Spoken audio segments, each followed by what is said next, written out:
podcast is intended for mature audiences.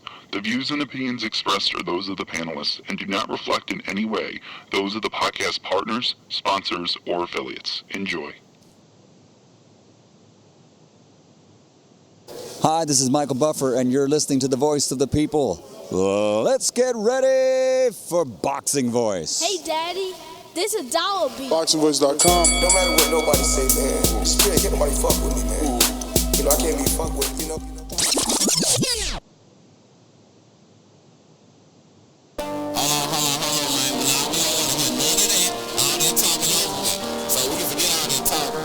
All this stuff we done said in the past, what you did to somebody else and what you did to them, forget that. Now it's time to get right here, get your ass on right and swing, man. I'm back in the ring, American dream, just me and my team.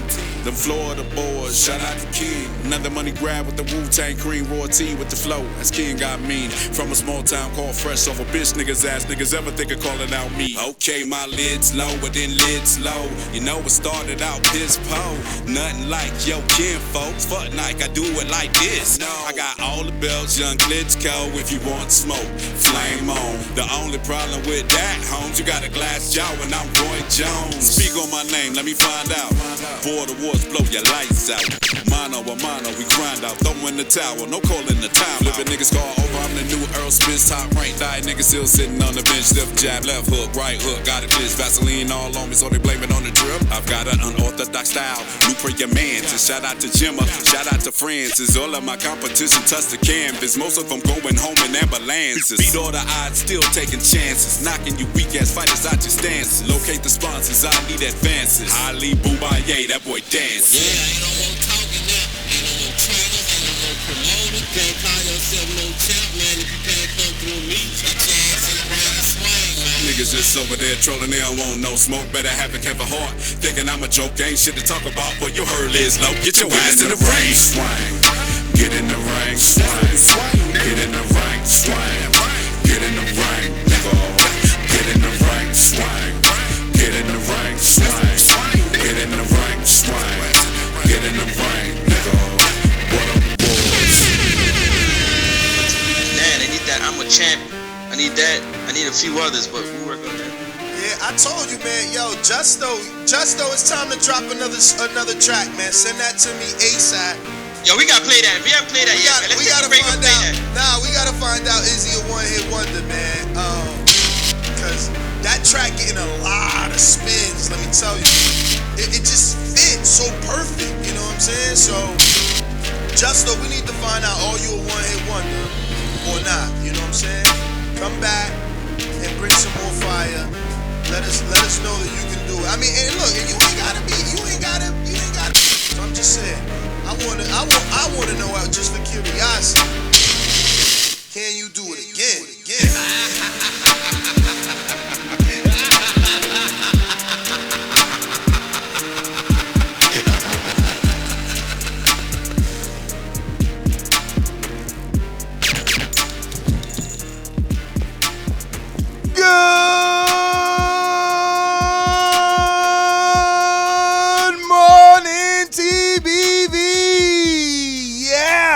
That's how you start your morning off right. Shout out to Justo. Shout out to my 20 Border Wars fighters. 10 fights, Border Wars. None. It's going down. We're back to talk about the one and what's next for the young Gervonta Tank Davis, the new star in boxing. They calling him the new face, man. For all my Hispanics, the new cara of the sport. Is it true? And what is next? This is what we're here to discuss on Monday morning's edition of TBV. What up, what up, what up? Wake up, wash your face. Light your L's is going down. Mario Munguia, Corpus Christi, Texas. Francis, Canada. What it do? Oh, you know, we chilling. We ready. We getting ready for Border Wars. That's what we're doing. What's up, yo? Chilling. Get in the ring and swing. Get in the ring and right. swing. Yo, my man Strike go hard. I'm not gonna lie. I'm glad he did it too. Cause we was in the car listening to some garbage, and I hate when that shit gets stuck in your head. But then you play that track and it's like, yo, my man got bars for real. I'm just glad I ain't no rapper, man, cause then I'll have that pressure on my back. Like, yo, my man producing hit after hit. Yo, shout out to Justo, man. He in Fort Lauderdale. Yo, even through Keem, they said Florida boys. Shout out to Keem.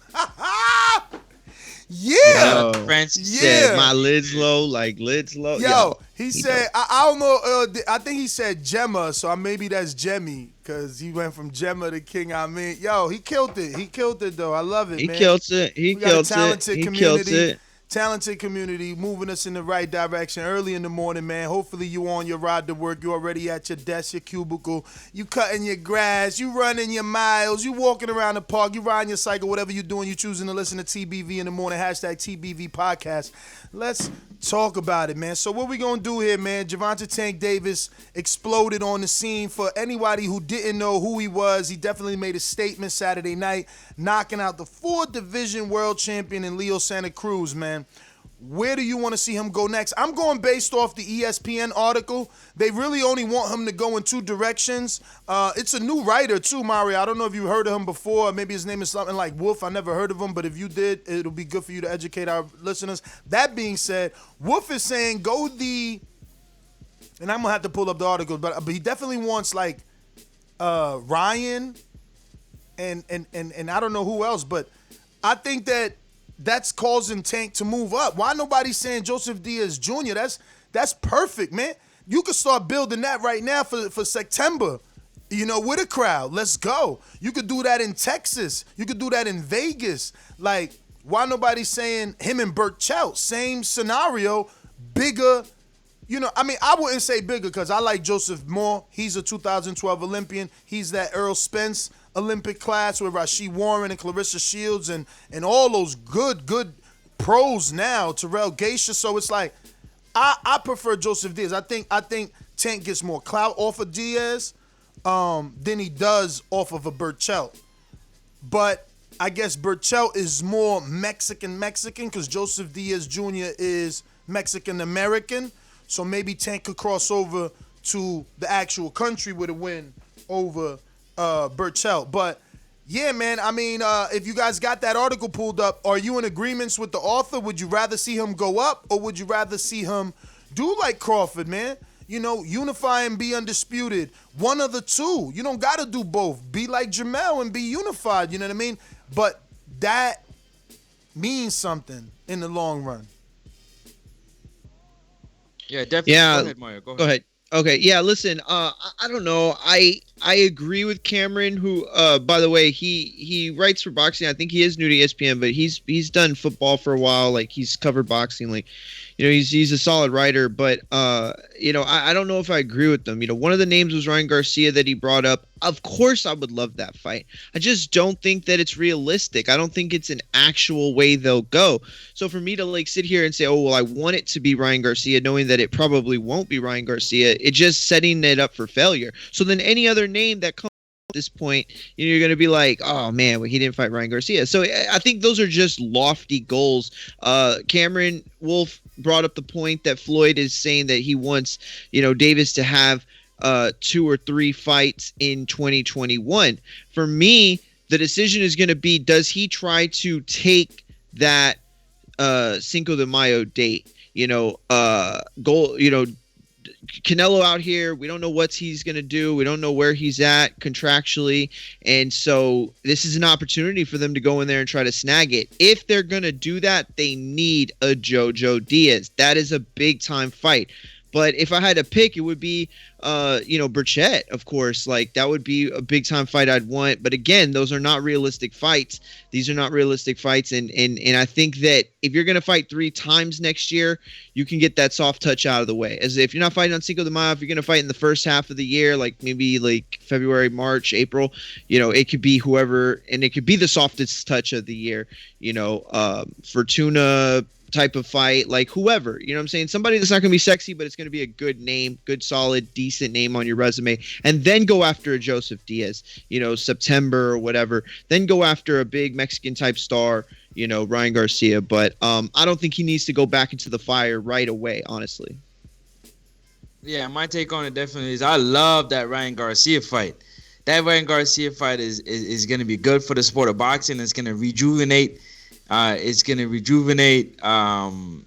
fans with this whole pandemic going on. It's going to give them a new outlook to look at, especially the young people who their attention span is not necessarily the best right now. But given they got two guys who's in front of them who they can recognize, who they can pinpoint. I know where he's from. I know who he is linked with, whether Ryan Garcia linking with Jake Paul and Logan Paul, or Gervonta Tank Davis linked with Uzi Vert, or a lot of these other, entertainers that are in the same age group or same age bracket. I love that fight. Teofimo Lopez, I also love that fight. But I also love Tank, if you could become undisputed at 130 and 135. If you can do both, that would be amazing. I think that would be legendary type stuff. Good for his career in terms of Hall of Fame, of being a first ballot. And I love it, man. I love the direction he's moving in. He's definitely the cash cow of the division, and I think he's the biggest star at 130, 135. Yo, the other guy he brought up, Cameron, was Teofimo. And actually, BZ in the chat just reminded me about that. Yeah, but from what I read... He brought up Teofimo, and that's not, to me...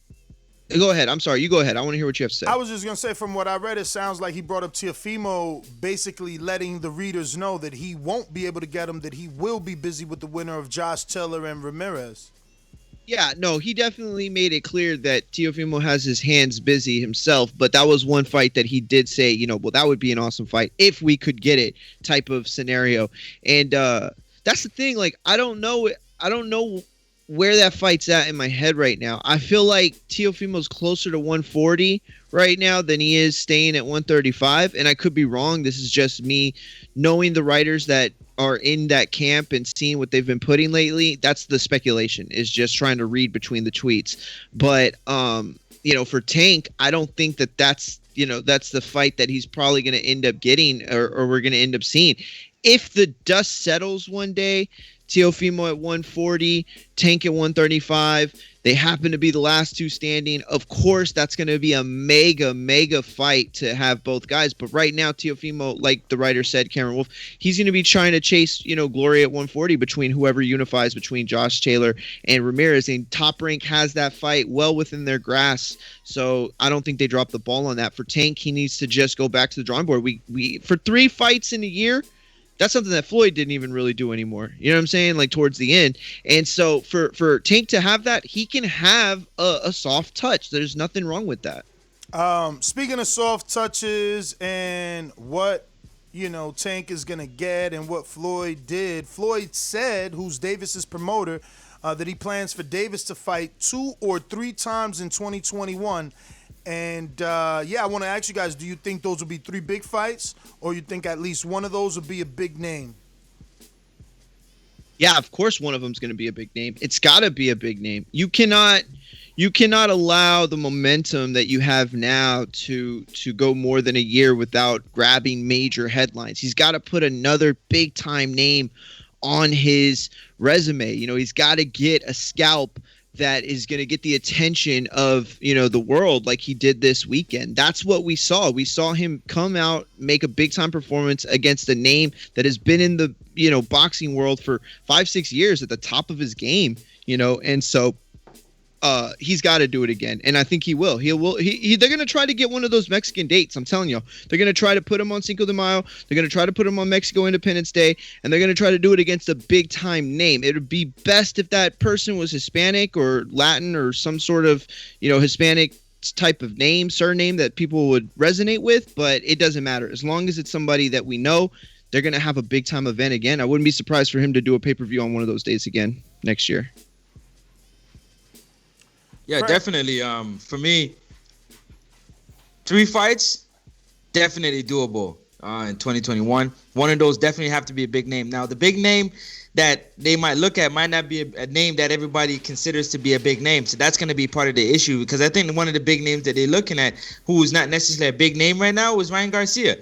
I mean, they're looking at purely at the numbers. Now, remember, they got the May Vinci code. They got the Mayweather pay-per-view blueprint. And they're doing exactly that, going to Cinco de Mayo, Mexican Independence Day weekend. They're going to try to get to all those dates because they know that's where the money is at.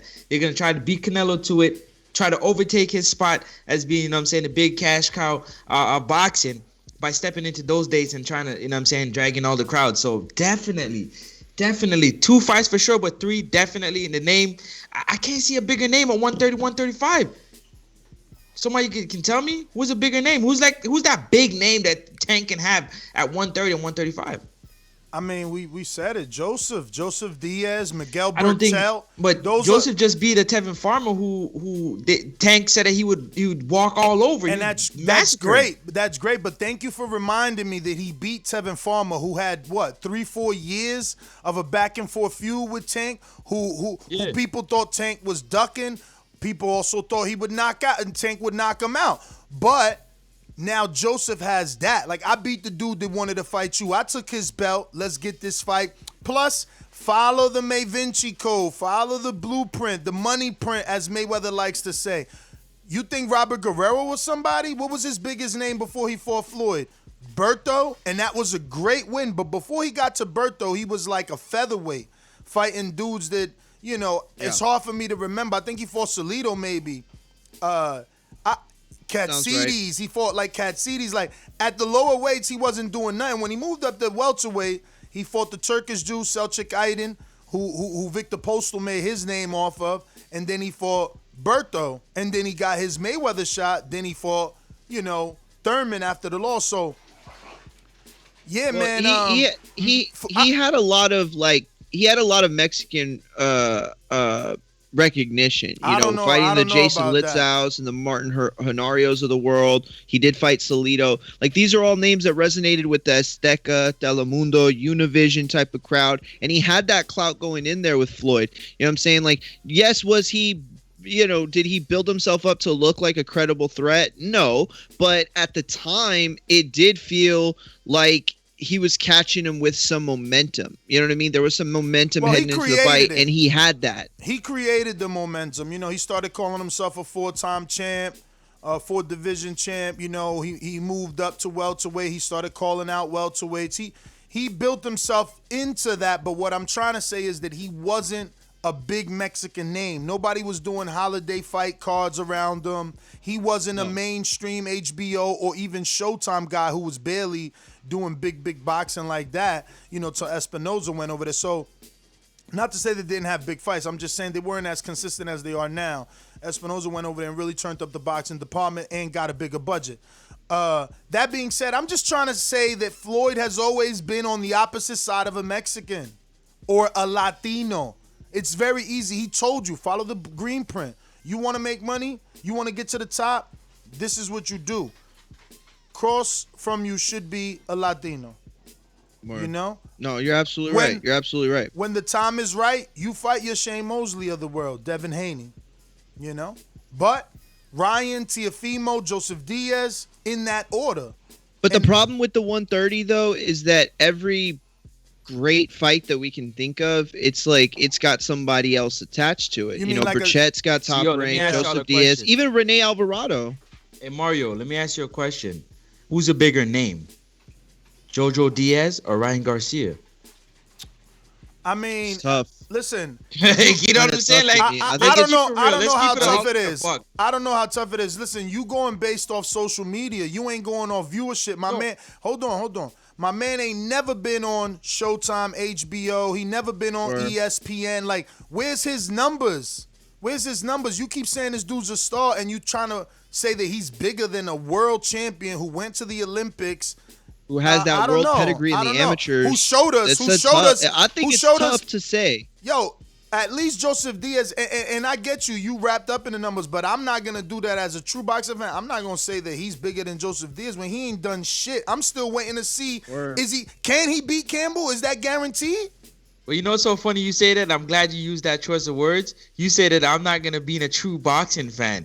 We're talking about crossover. We're talking about the other side right now. I said I'm a true boxing fan, so I'm not going to do that to Joseph. Fan, they would say that JoJo is a bigger name based on seeing JoJo had more achievements. And that's what I'm saying. But for the casual, though, I'm speaking purely from the casual side. And as a boxing fan, definitely JoJo has a better record, has a better resume. But Champ, you speaking from Gary a casual, Russell Jr., you know what I'm saying? You speaking from a casual perspective, but based off his social media Won't you speak from a casual perspective and say, yeah, I seen him on ESPN Sports Center. I seen him on Fox Sports. I seen him fight on Telemundo. We ain't seen none of that. This dude's been on an app. But you fighting on an app, man. Who's seeing you? Your numbers are hidden. You arguing with your own company to release the numbers. Like, yeah, but thank you for that help. Thank you for that help, because you piggybacked off something I was just about to say. Dazn decided that they wanted to go to Logan Paul and Jake Paul purely to get numbers. You understand? So they said, look, fight on the app. You're going to help us build. Now, based off of that, Ryan Garcia has built a great relationship with the Paul brothers, so to speak. So every time you see them, you see Ryan. That helps with his viewership. That's those same numbers that Dazn is looking for to carry in off the back of those dudes. Ryan Garcia is literally coming. Did you see that little back and forth contract stupid thing they had going on? Yeah, like that is all good.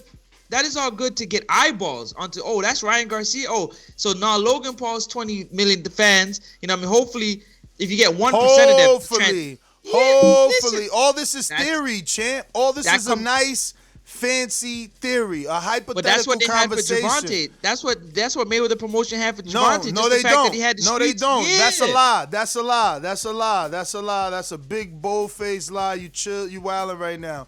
Why the fuck you lying? Look, why you always hold on. Just to say why it's a lie. What I'm saying is Ryan doesn't have what Tank has. Tank at least have consistent numbers to show on Showtime. He showed however many, whether you think his numbers are bad or good, he showed you what they are. Yo, Ryan is this fucking anomaly. It's not even an anomaly because there's no proof to prove it. You know what I'm saying? There's nothing there. It's just, is he this good? Is he going to bull in numbers? Is this going to make a difference because he's hanging with this guy? Is that going to help? Dog, I don't want to hear none of that.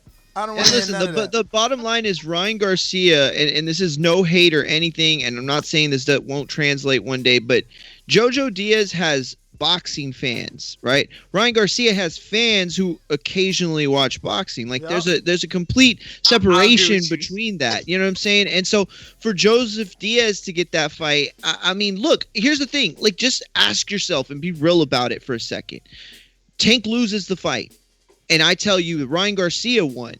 You're like, whoa, that's huge. Tank loses the fight, I say Jojo Diaz won. To me, yes, that's still a shocker, but it's not as big. Right now, Ryan Garcia-Tank isn't even close to a 50-50 fight in my mind. I think Tank sleeps him, honestly, right now. I think Ryan's Diaz still has too more green. of a man I think body. Jojo has a better chance, but I don't think he wins either. But he at least is a decorated amateur. I feel like at least Joseph has a man body. Like I know Ryan is looking I feel good. you on that. Ryan is looking good, and people like, yo, he with Reynoso, he looking bigger. I get that. But that's the thing. He's looking. Ryan got the bird chest. You know what I'm saying? Joseph is already a beast, man. He already a dog, and he showed you mad dog in that farmer fight. He don't got the power. He don't got the power to beat Tank. But can Tank take him out? That's a big boy, man. Look, I see the skill in Ryan. I do. Hold on, I Mario. see the raw skill. Are you really questioning if he got the power to stop JoJo? Go ahead, Mario. Continue. No. I won't. All right, go ahead. Rebuttal. Yes. No, he thought you were gonna say that you agreed with. No. I just wanted to jump in there and say, like, Ness, did you really just say that you don't know if Tank got the power to stop JoJo? Yeah, I don't know. You kidding me, bruh? JoJo is a big boy. You know, he started at 126 too, but he moved up to 130. He's been there, and yeah, I don't think no one's ever knocked him out. He fought Gary Russell, who we dying for Tank to fight. Let's not go too far. You know, y'all talking about 35. Gary Russell right there, he's reaching out to the WBC. He wants to fight Virgil. He don't need to if Tank give him a shot. That's a huge fight in Atlanta, DMV, Philadelphia, anywhere. You want to do it in the Leocore Center, it'll be sold out. You want to do it in DC, it'll be sold out. You want to do it, definitely MGM Harbor, man, it's sold out 8 times because that's just too small for them. So they need to take it to Atlanta. I wouldn't go to Vegas with it. You know, I would stay on over there, you know. But that's also the fight that isn't getting talked about. Gary Russell, Tank, that's another dude like Farmer that's been coming at Gary, at Gervonta for years now, calling him shorty, calling him slim, saying he ain't really good, saying how he'll put hands on him, saying how his team know, and that's why they don't even respond. Like, somebody gotta get in a fight with fucking Gary. Gary talks hella shit. I want to see him fight somebody. And he beat Joseph. He beat Joseph. So Tank, I'm giving Tank and Floyd the green print. Go for the Mexican. But in all actuality, you could beat the man and beat the man.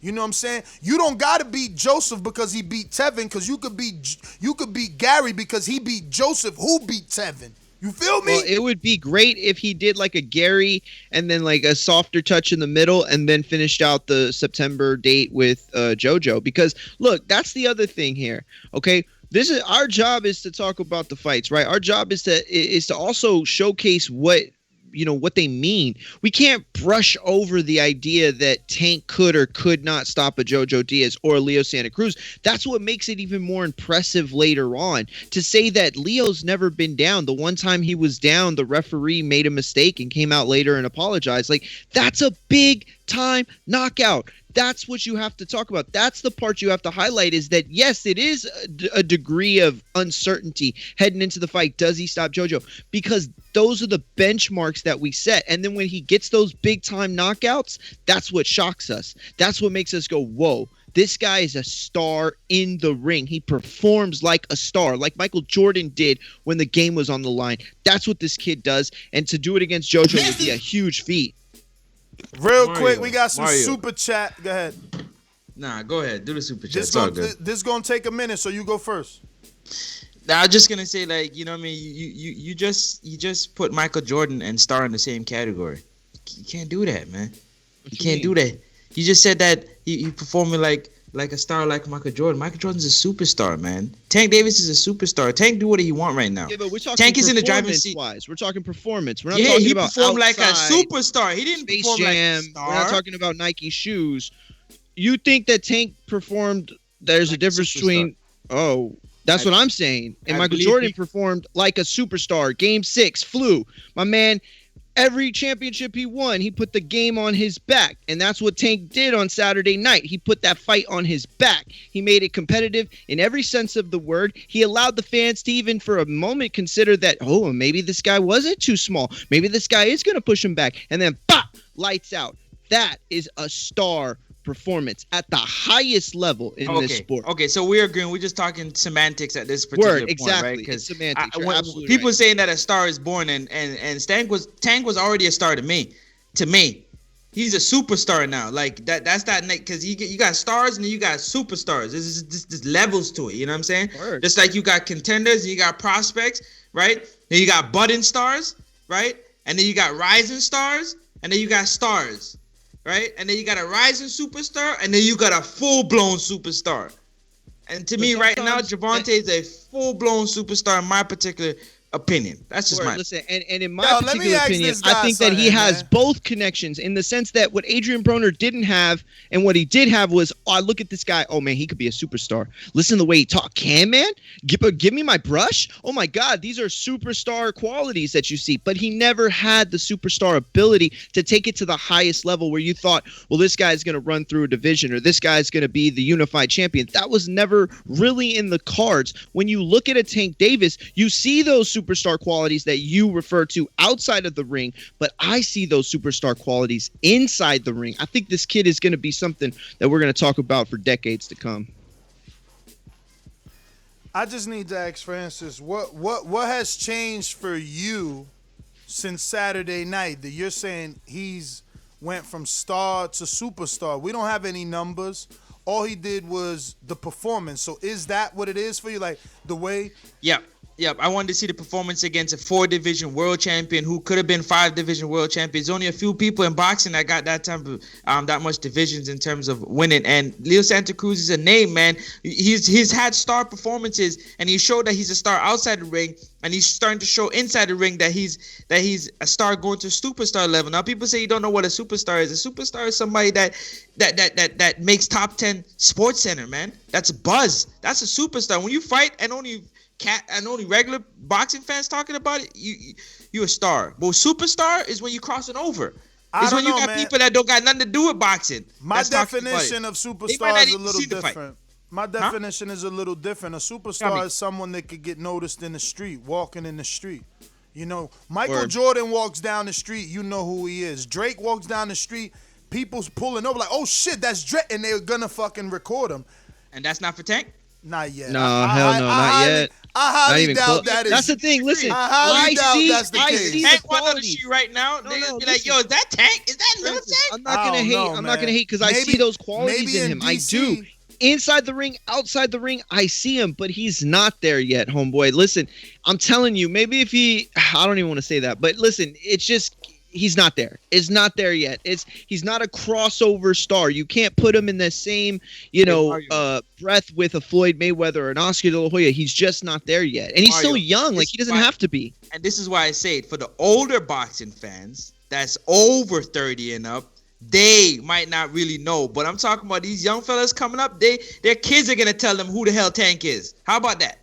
How about your nephew? That's cool as But hell. that all But guess what? sounds- Them kids don't got Man, money. you don't know who Them that's kids Tank don't right got there. money. Bruh, but Them that kids all- don't got money. That's that- the problem. Them kids Hey, don't but got guess what? money. But guess why- what? Their Mario, dad Why does. do and their companies dad's in their make money? 30s. Why do companies make money? Because they target the kids. Why? Because the kid's gonna go out there and say, "Yo, I want Yeah, that but shirt. you in I the want wrong that business, glove." but that They're gonna sounds business good. about it. When you talk about sports, he the best tripping. demographic is 18 to 34. That's the best. That's the golden demographic. And so, the kids don't really count in that sense. Bruh, he's tripping, bruh. This is all hypothetical stats. Like, you don't got any stats or any video at least of a complete stranger like, oh my God, you're Tank. Like you just pulling this shit out your ass talking about, yo, 30 and under definitely know. I'm like, it sounds good.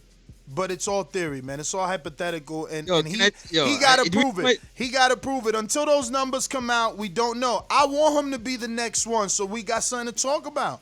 Let him do 500, a million even. I can't wait for these numbers to come So it out. could be like, oh my God, you know what I mean? Like, oh wow, I underestimated him. Holy smokes, like Mayweather got one. Like, those are the headlines I want to see. You know, but we a few hours away from that. I'm sure. Boxing scene gonna be dropping it pretty soon. Like, Charlo numbers was out Monday. It's Monday. Like, what's up? No, they weren't out Monday, but there was speculation Monday. Actually, I would say that Where them numbers? what we heard Monday was inaccurate. What it ended up being was people on Monday were saying it was like 60,000. That's what people were saying. That's what the insiders, the burner accounts were talking about, and it ended up being false. So. Maybe it might take a couple days. Let me get to these super chats real quick. We got Jem. Hey Jem, have I been saying your name wrong all these fucking years? I'll be saying Jemmy.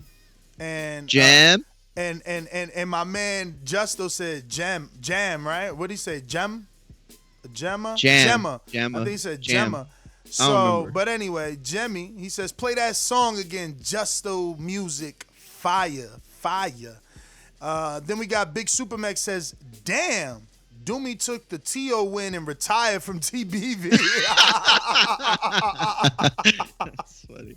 Yo, imagine he'd have lost that one, yo. He would have really never been back. Holy smokes. All right, we got Carlos Diaz back. What up, man? He's always here. He says superstar equals elite. He is not elite at the moment. I don't know. That's a bad definition because elite means like elite level, and absolutely he is elite level, brother. You cannot. Thank you. At this point, superstar's a different phraseology. That includes more outside level or outside elements. Let me just get this out, if 3-division man. world champion, 24 wins, 23 knockout is not elite, I don't know what the hell is. Nah, it ain't even, because divisions could be manipulated. That ain't even, and titles could be given or set up very easily. It's him beating 2 current champions. That's what's important, man. Him beating 2 current champions. And the first one, right, is now lesser than the second one. So he's not degressing. He beat someone that was a world champion who that win looks amazing because he went on to be a 2-time world champion, Jose Pedraza did. But then he turned around and beat a 4-time world champion that was considered and has a better career than Pedraza. Like, But that's not what makes him elite. Hell yeah.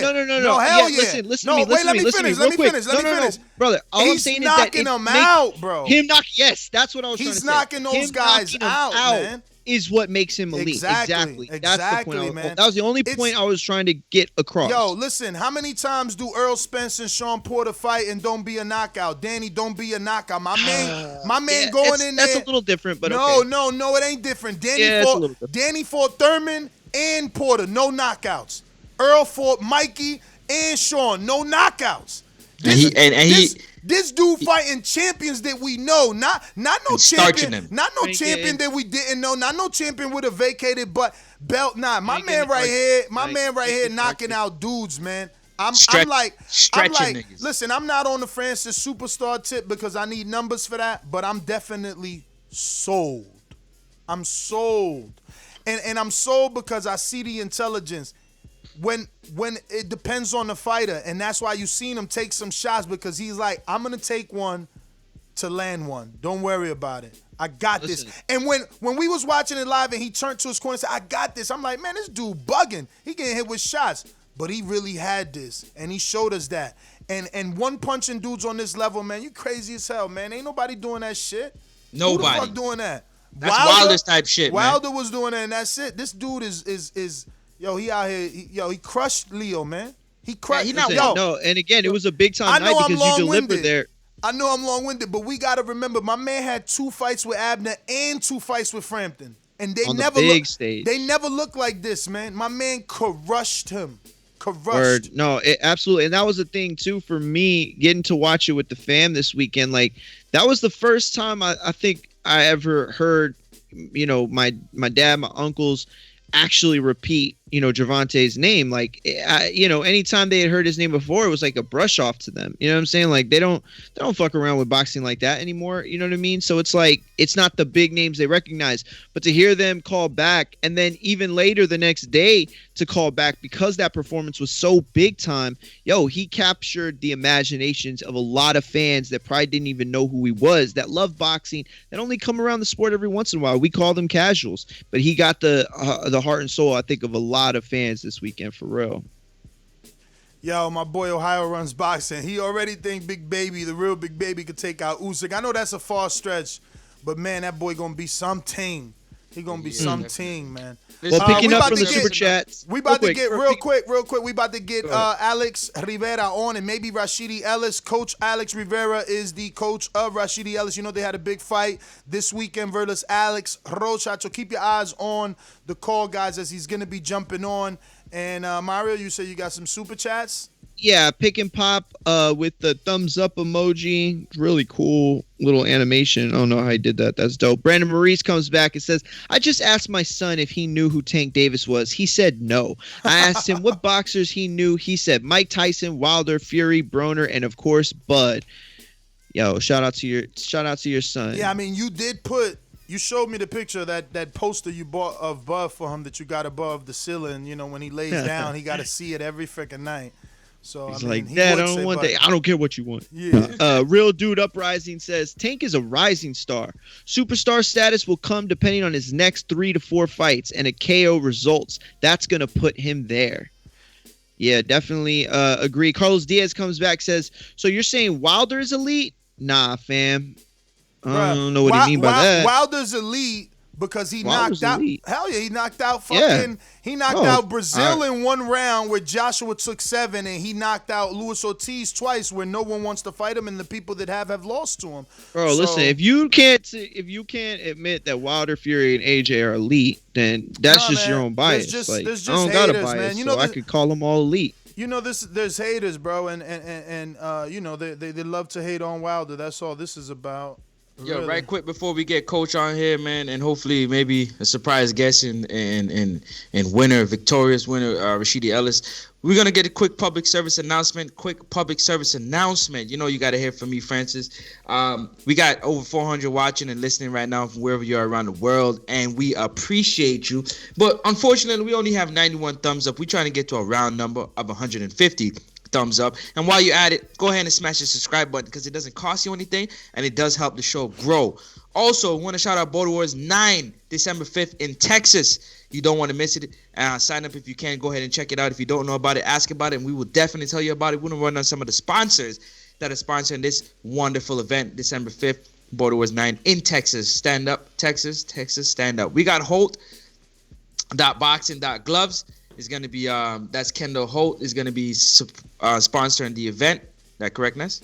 Yeah, and that is on Instagram. Hit him up at Holt.boxing.gloves on IG for any questions whatsoever. He don't care if you just want to know something. Hit him up.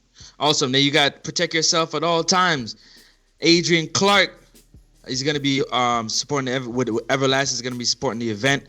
Each fighter is going to get their gloves and headgear. 16-ounce gloves and headgear and Everlast apparel to all our signups. So this time around, man, that fee really means nothing. It means you're going to get world-class equipment and goodie bags. Yes, and go ahead and check out his book. If you haven't, go ahead and flash that book for me, Ness, real quick. Dark Horse, which is an excellent read. Keep in mind, before we even started being sponsored by him, because this just happened, 2-3 days ago, we already did a book review on this. I already told you how good this was, and I kept telling you guys to buy it. It's worth it. Check it out.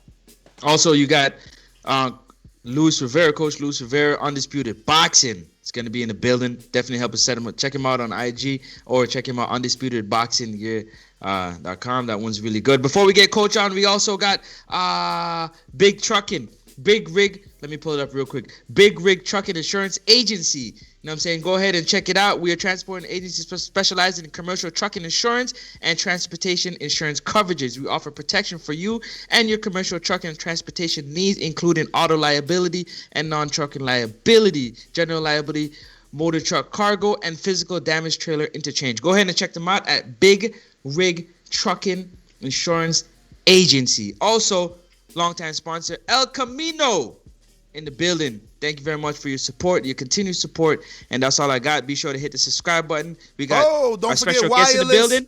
Don't forget wirelessbuzzshop.com, who's also a sponsor. And just like Coach Rivera, he's one of our own. He's been listening to the show from the beginning. He started this company. It's wirelessbuzzshop.com. Those earbuds work with both iOS, iPhone, and all you whack dudes with droids. That being said, we got Coach Rivera on. What's going on, Coach? Congratulations on the big win, man. How are you? Big win. Thank you, guys. Thank you. Good morning to you guys. Morning. Coach, could you turn that camera on? We got the big old Skype message here. We're looking for you. Oh, I see him. Oh, you do? Maybe it's gonna I pop see him in. too. Yeah, I see him too. Maybe it'll Oh, come. it's doing that thing on YouTube. What thing? Shoot. Where it blocks it out. There he goes. There he goes. Okay, cool. We got him. So, Coach, man, how are you, man? Good, brother. Good. Nice to be back with you guys. Good to have you.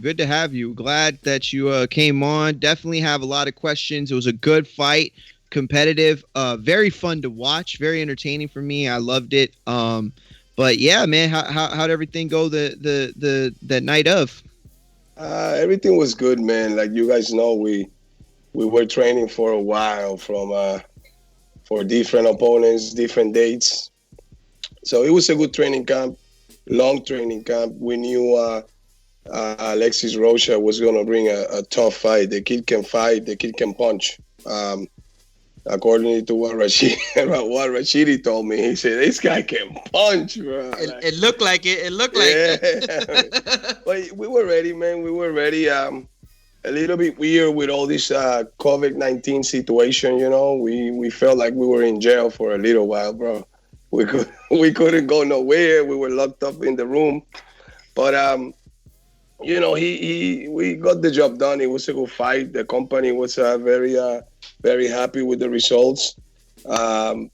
They gonna keep on busy. Supposedly we're gonna be back after the holidays.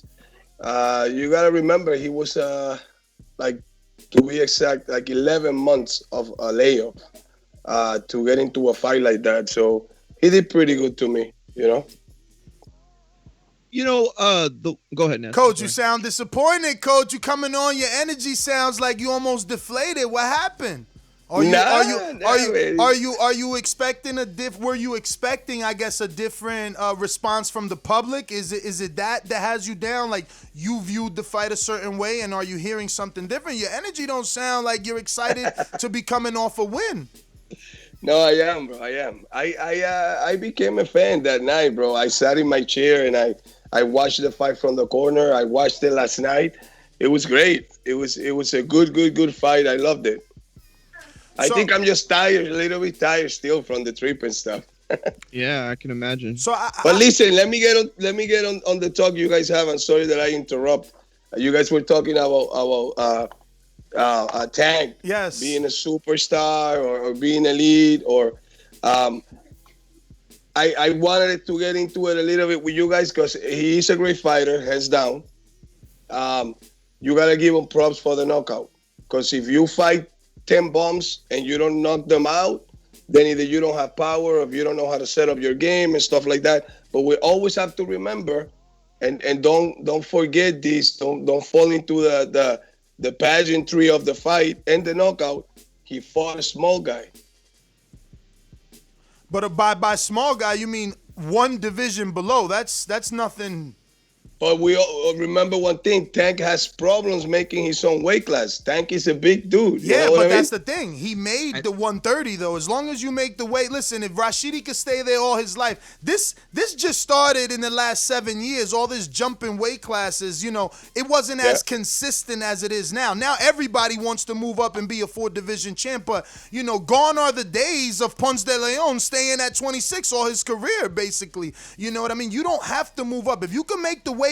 Dominate. That's what I like to say. And Gennady hasn't moved up yet. He had a super fight 5 years ago with Andre Ward. He didn't move up. So if Tank can make it, which he made it this time without struggling, hey, let him dominate. You know what I mean? But listen, Leo had one fight, and so did Gamboa when he fought Crawford at 35. So Leo had one at 30. He won the world title. Tank moved up to 35, won the regular, came back down to get what was his. I consider it a big win because Lomachenko gets credit for Rigondeaux. Rigo moved up maybe 2-3 divisions. Earl gets credit for Mikey. He moved up 2 divisions. Gennady got credit for Kelbrook. He moved up 2. Khan, moved up 2 for Canelo. So it's like Tank's fight, whether you think Leo was small, it was only 4 pounds. That division, Coach, that division isn't 7 pounds like welterweight and junior welterweight. It's no, I feel you. 4 pounds. Let me just ask him though, Coach. Do you think that? Okay, I don't know how to phrase this. Would you appreciate it more for him to go up or stay up at 135 and fight regardless of who it is, as long as it's top 10, or would you still give him credit if he stayed at 130 and was fighting like the top of the division, like the Miguel Burchett? Like, are you just thinking he's too big for the division? No. You got to remember, Leo came off from what, like 22, 26? Yes, exactly. So that's what I meant. I didn't mean in this fight. Leo came up from lower weight classes. Got you. So he originally, he's a small dude. Yeah, but Tank started his career. Tank started his career at 26. There's no difference. Just one dude moved up before the other one. I got you. I still give him credit. Leo had more experience. I want to see him fight the 130s. You know what I mean? Listen, the Coach, real 130s in the division. I'm not trying to say that the win isn't what I expected. Like, I expected Tank to get the knockout. I just didn't expect it was like this. I thought maybe the father would save him. Maybe the corner would throw a towel. The referee, the doctor. Never flatten a dude that's bit. Leo is a very good resume, regardless of where he started and where. I mean, he's a good fighter with a lot of seasoned under the lights experience. Yes, sir. The way that he handled that, man, I'm just blown away. I was never a Tank guy. I thought he was undisciplined. I thought, he cried after he won the Pedraza fight. Said they tried to set him up, but now he's looking like he's coming into his own. But double checking, Tank started at 125, man. So, he's just as small as Leo. Leo obviously started at 22 because he fought Frampton at that weight. Mm-hmm. And that's how he becomes a 20. Oh, wow. Leo started at 15. So he's very small when he started. There you go. But so was Pacquiao, Coach. He was like 105. I got you. Hey, coach. Hey, coach. I wanted to ask you something. This is Francis right here from Toronto, Francis, Canada. what's good, bro? What's going on? How you doing? I definitely wanted to ask you, when you look at Tank, right? A lot of people say, well, Tank has discipline issues because it's on record that he's missed weight a few times for his fights, right? He's lost the belt on the scale before. But I don't know if anybody else, me being a former soccer player and I've done many other sports, right? Like boxing and so forth. Sometimes you need a little bit of a little bit more sweetener, you know what I'm saying, to your coffee in order to enjoy it a little bit more. So for Tank, given that he was fighting a Leo Santa Cruz and the belts are on the line, he made sure, because I don't think he has discipline issues. It's just a matter of whether or not he feels like it's important enough for him to make the weight. You know what I mean? To put himself in the right position to make the weight, give himself enough time to make the weight comfortably and put on a great performance, because they're giving him flack for Gamboa, one-legged, taking him 12 rounds. Why? Because he didn't do the things necessary to take the weight off properly, so it drained him a bit. I felt like his maturation, he came into his own, like Ness said, based off the fact that he showed up and he made the weight. And he made the weight easy. How do you think, going forward, Tank at 130 or 135, can he be undisputed or unified at both division or one? It's like you guys were saying earlier about being elite. For you to be, say, a Floyd Mayweather, for you to be an elite fighter, it doesn't matter who you're fighting.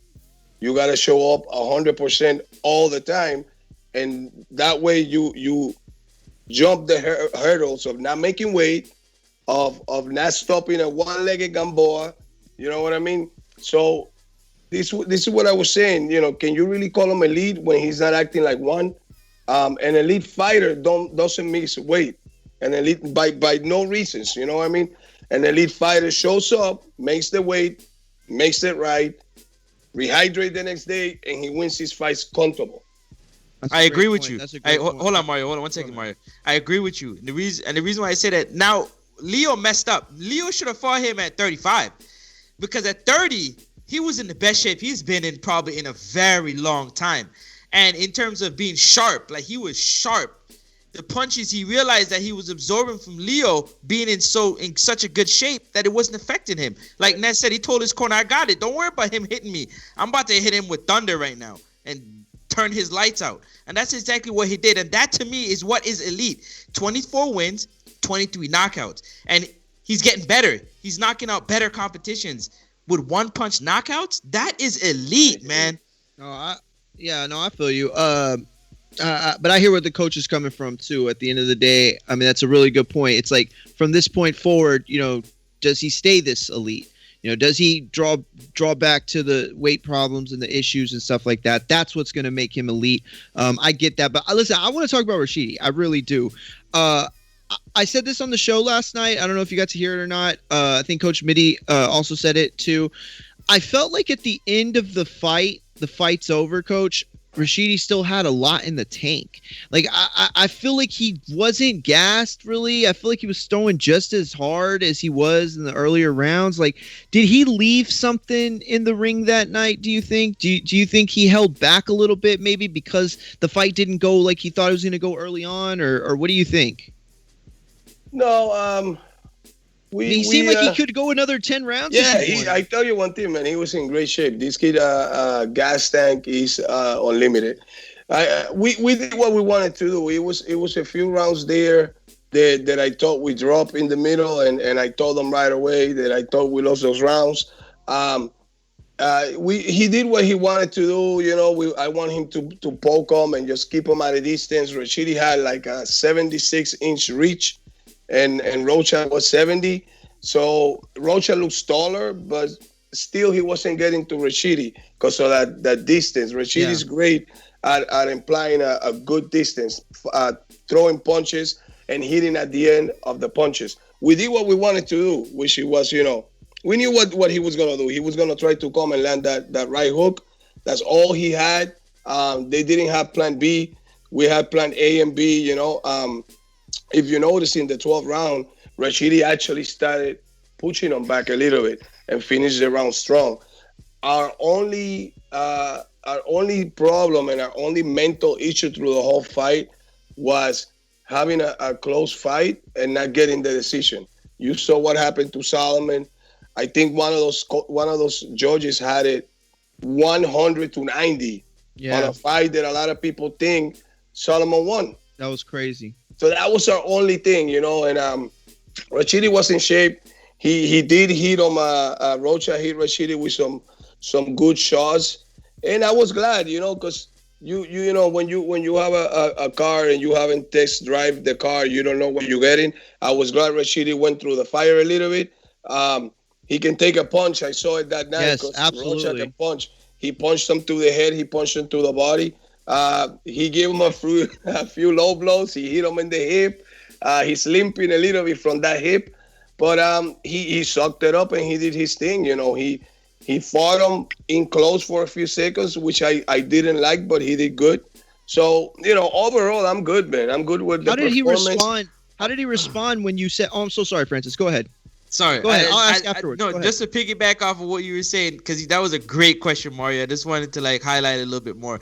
You said the game plan was just keep him at a distance, pick him off, and boxing. And Rashidi was doing that very beautifully. The jab was on display. The hand speed was just, a thing of beauty to just sit back and watch in terms of boxing. I felt like at some point during the fight that he needed to plant and kind of trade a little bit more with Rocha to let the judges and the fans know, I'm picking him off at a distance. But when we getting close, I'm still getting the better of the exchanges. And I felt like that would have gave him that more of a clearer victory. How did you guys take it? Because I felt like, just like the Clayton fight last week with Lipinets, I felt like if he would have stood and just fought, one or two of those rounds, three of those rounds, it would have swung the judges the other way. Okay, he can be aggressive, but why be aggressive when you can box? Yeah, 100%. You know, the thing with this fight, we just didn't want to give him no chance. We know the kid can punch, and you know, we practically fought him in his house. He's from California. We're from the East Coast. You know what I mean?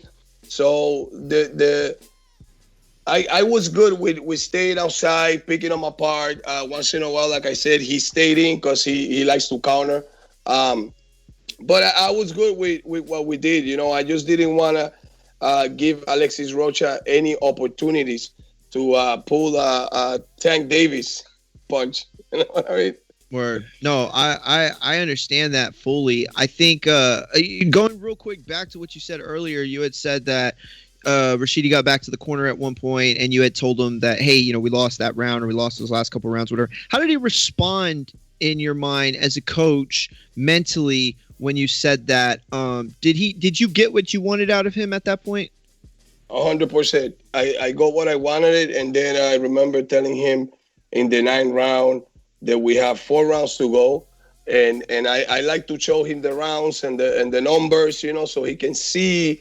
You know, like I count in his face so he can see that you know, you don't have 30 minutes left. You have 4 rounds. You know what I mean? Coming into the 9th round, I remember telling him, we got 4 rounds, and I need you to be on top these 4 rounds. I need you to win these 4 rounds to have the fight in the bag. And he responded well, man. I think he won. I got the scorecards. 2 of the judges gave Rashidi the 9, 10, 11, 12. One of them gave him the 9, gave the 10 to Rocha, and then 11 and 12 back to Rashidi. So I got what I wanted. At the end of the day, when you're fighting, it's more on the mental, you know, trying to keep your fighter mentally focused and not getting in the bike and getting off, you know, like stay with it, you know. Yeah. So it was pretty good. Let me ask you because okay. Oh, go ahead. Go ahead. No, go ahead. I'm so sorry. I didn't know if anybody else had any more. That's okay. Yeah. I just wanted to know, you said the game plan was, you know what I'm saying, to stay at a distance and pick him off. Given, you know, you can look at a fighter on tape and when he's in the ring, you get a different feel. What adjustments did you guys have to make that you didn't think you'd have to make in the fight? Was there any adjustments that you had to make? Like none. Throughout the whole fight? None. Straight up and down the same way. Same thing. I looked at I think 3 or 4 fights of Rocha, Basic guy comes forward, tries to like bang you out.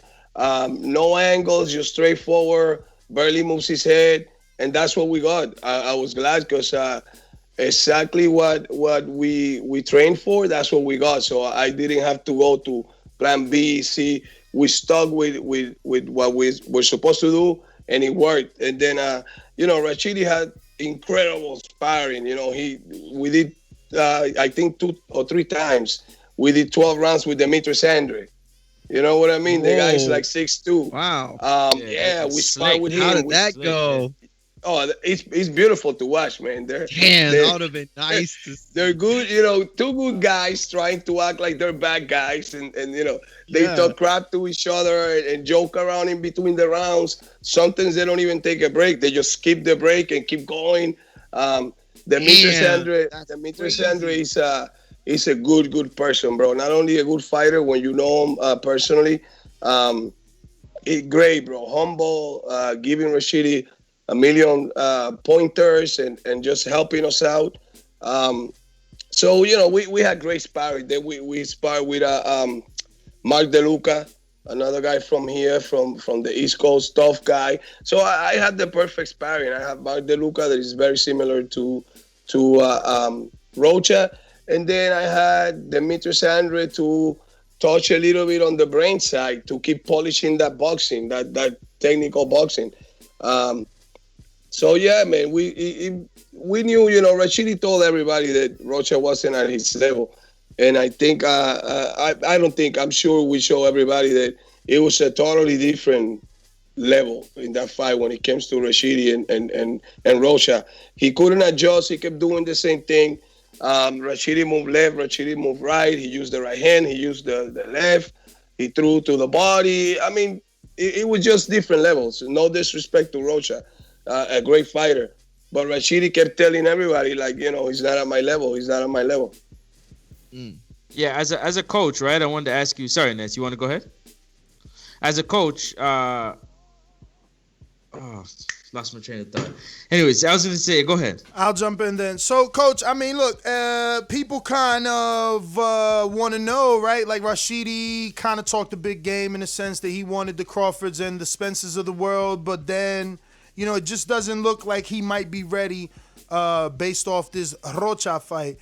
And I think people are saying that more because there wasn't a knockout, right? So my argument was Floyd didn't knock out everybody.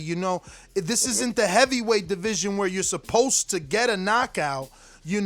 Obviously I'm not happy with Usyk because he's a heavyweight, but Rashidi can win 20 more decisions unanimously, and he should be still considered one of the greatest boxers if he does that. So I guess what's your response to that? To people wanting a little bit more, even though he still beat Rocha pretty one-sided, I think?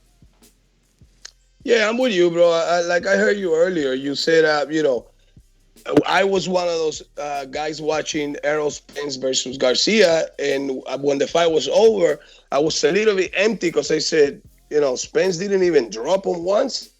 Like, what the hell? But he won a one-sided decision. You cannot hate him for that. The sport of boxing, is turning into like, if you don't see a knockout, the fight wasn't good.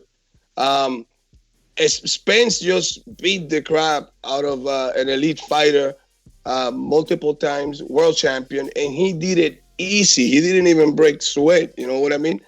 So, like you said, Mayweather didn't knock everybody out. He outboxed people. The name of the game is boxing. Hit and don't get hit. I would have done the same thing all over again. Outbox them, do our thing. Rashidi Ellis is the type of fighter that, and I know a lot of people say this, but like we were saying about Tank, maybe now after this win, he keeps getting better because of the level of opposition. Rashidi Ellis adjusts to the level of opposition. Like when he was sparring Canelo, you see a different Rashidi. When he was sparring Demetrius Andre, it's a different Rashidi. But he'll adjust. He'll adjust, and he can give any of those guys a great fight. Mark my words. I hear that. So in a perfect world, Coach, I wanted to ask you, in a perfect world being a coach, who would you really want Rashidi to fight next? We always wanted to fight Garcia, bro. Like since years ago, we wanted to fight Garcia. Danny? Not Mikey Garcia, Danny Garcia. Danny Garcia. I was about to say Yeah, and Mikey too, but for some reason Rashidi always wanted to fight Danny Garcia. Always, and Does he see something? Danny Garcia is a great fighter and stuff like that, but it's like Errol Spence said it. You see the same Danny Garcia in every fight, bro. Let's be honest. He comes and does the same thing all the freaking time. Guys like that are easy for Rashidi to fight. If you don't change it up, he's gonna pick you apart. I wanted to touch on the knockout, Tank Davis knockout. Also, if you remember the fight, Leo Santa Cruz is sitting in the ropes. He throws the right hand. Immediately, he tries to throw another one. You don't do that against a counter puncher because they're setting you up. I do that all the time with Rashidi. You do that to Rashidi Ellis, he's going to catch you too. You know, Leo hit with the right hand. He got a little bit greedy, threw another one. Tank slipped to the side. Boom. Here comes the uppercut. So guys like that, you know, are easy to pick apart. And no disrespect to Danny Garcia, but he does the same thing over and over. And you know he's going to close his eyes and come with that hook. And, you know, I think it's an easy fight for Rashidi Ellis. No disrespect to Garcia. What has Golden anybody, Boy... okay. Oh, I'm sorry. He didn't answer all three? No, I asked him if there was anybody else, but maybe that's the only person. Go ahead. Is that the only fighter, Danny Garcia? Is anybody else? I mean, listen, right now we want to fight... you know, we would like to fight like an ex-champion, you know, to get a name underneath our belt. Somebody alive, obviously, because if you get an ex-champion that is 50 years old, ain't going to do nothing for your career. So a good ex-champion, somebody alive that is going to test Rashidi, and Rashidi will test them.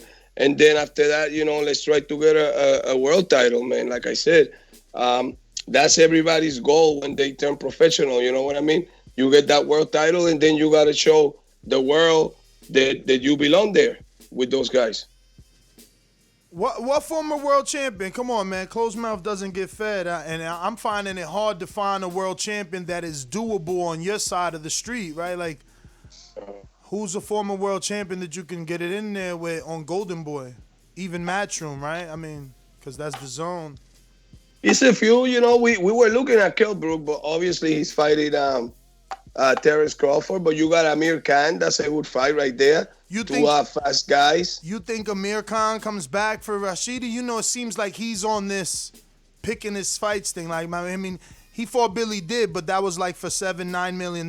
Then he comes back and he fights Crawford for a bunch of more, $6 million. So, you think that's doable?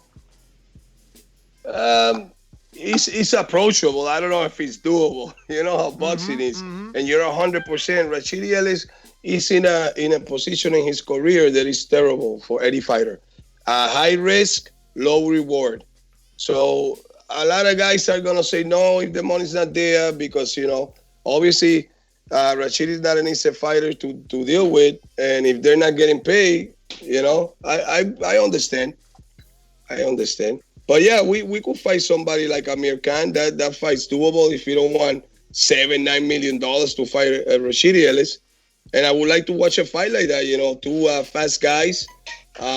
Everybody knows about Amir Khan's problems. So, you know, if he stays there and Chidi can counter, who knows? Maybe we get a knockout. So he's ranked number 11 in the IBF. I'm sure he'll be re-ranked once, you know, they get to their rankings due to this fight. Anybody in the rankings you guys are looking at? I mean, specifically or no? For the longest time, when we were in California, Rashidi sparred Lipiness. And Rashidi had you know, I'm not going to get into details. It was easy. I know sparring is sparring, but most of the time it translates into the fight. You don't have a headgear and you have smaller gloves. That's the only difference. For the longest time, we wanted to fight Gusto Clayton. We were trying and said no a million times. He said no. Wait. He said no, or what? What do you mean? Here we go. What do you mean? Well, we were trying to fight Clayton, and for some reason the fight never got done. I don't know who said no. I don't know how it went down. I don't know how it went down, but we wanted to fight this guy because I'm seeing the freaking rankings, and this dude he keeps climbing the rankings without fighting. He didn't fight for a while, bro. He's keep climbing. Rashidi Ellis was 3 in the IBF. Out of nowhere, he got bumped out. Now he's 11. You know what I mean? And Clayton keep going up. Yeah, Clayton keep going up. So we wanted to fight either Lipinez, Clayton, somebody like that. Mikey Garcia. You know what I mean? Hey, but Coach, then they ended up. Go ahead, bro. Let me ask you a question. 3 fighters. I'm going to give you 3 names. You can put them in whatever order you want to, okay? Let's say a Virgil Ortiz, a Jerron Ennis, a Keith Thurman, a Custio Clayton, and a Udenis Ugas. Clayton, number 1. The first fight. Keith Thurman, wait a minute, third. man. Wait a minute. Slow down, Coach. What is it about Clayton? He looked fucking good Saturday when he beat. Yo, I thought he beat Lipinez. You better tell him, Ness. You better tell him. Time out, Ness. Time out. You only as good as your opponent. But I just told you that Rashidi Ellis had an easy time sparring Lipinez. Okay. They were supposed to spar twice, and the second time Lipinez never showed up. He said he wanted no mas. And, you know, like I said, I want to be respectful to everybody. Rashidi's going to kill me for this. But the truth is the truth. He fought Lipinez. In front of Rashidi is going to be a different fight. So you can really not how can I say it? You cannot assess a fight with Rashidi and Clayton over Clayton fighting Lipinez. Lipinez is a total different fighter. Small. That's a good point. He stays there. He's completely you know what I mean? different. He's not fast. So he's a completely different fighter, bro. So I'm gonna give you 4. Lipinez, Clayton, Keith Thurman, and then you guys. Yo, that's my list. Hey, if they fight, I got you with a bet, Coach. If they fight, I got you with a bet. How you gonna put Keith Thurman in that list with those guys, man? Keith Thurman is a former unified champ, man. That's a whole different level. But listen, no disrespect. What I'm saying is, I would like to fight Clayton first, Lipinez, then Keith Thurman. Okay. Yeah, that's what I mean. he's just saying the wish list. You're not. Yeah, you're not. wish list. And you guys at the end, because you guys is the interim world champion. So but I'm giving no Thurman a Ortiz lot and no of Ennis in respect. between there. No Ennis, no Ortiz in there.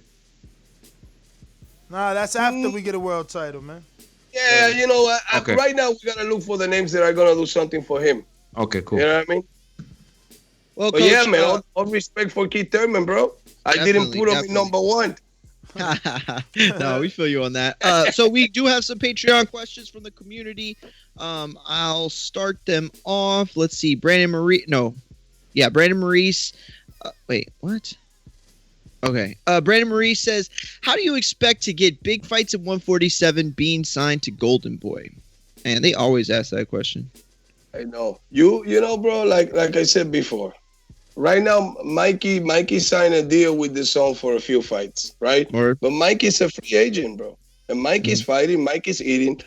It's always up to the fighter. You could be without Heyman. You could be with Golden Boy. You could be with whoever you want. Eddie Hearns. If you're not knocking fools out or beating guys, it doesn't matter who your promoter is, bro. You are going nowhere. But if you're winning and you're doing your thing, you're gonna get to a point that they're gonna have to give you a chance, bro. You can mess around with the pipes, bro, and the pressure is gonna bust them. You know what I mean? If Rashidi keeps doing what he's doing and he keeps fighting the way he's fighting, I guess he's gonna be around numbers. I don't know what number he's gonna be ranked in the WBC, but I know he's number 4 or 5 in the WBA. Ness said he was 11 in the IBF. Hopefully the WBO is gonna rank him soon. So we're just gonna keep fighting until he's number 1, and then they gotta fight him or relinquish the title, and then we fight somebody else for it. Exactly. That's but really, you know, when they talk about the promoters, I understand, people's concern, and I know, Al Heyman. If we were without Heyman, because of the guys he have, we have all these fights lined up, no problems. We can only beat so many of Golden Boy's welterweights. Like we already beat Eddie Gomez, we beat Rocha. If we fight Virgil, then that's another one, and who else he got? I understand all that, but he's up to the fighter, bro. If he keeps winning, he's gonna earn his shot, no matter what, no matter who his promoter is. And in all fairness, Rashidi's still developing. I mean, he's getting better from fight to fight. The Rashidi that we see today isn't going to be as good as the Rashidi in a year. Right now you don't need to have the opportunity to face Porter, Thurman, Earl back to back to back. That's not what you're looking for yet. You're not there. Once you get there, who knows where your contract's at? You know what I'm saying? So don't forget that, like I said before, it was nobody's fault. We're in the middle of the pandemic and all this crap.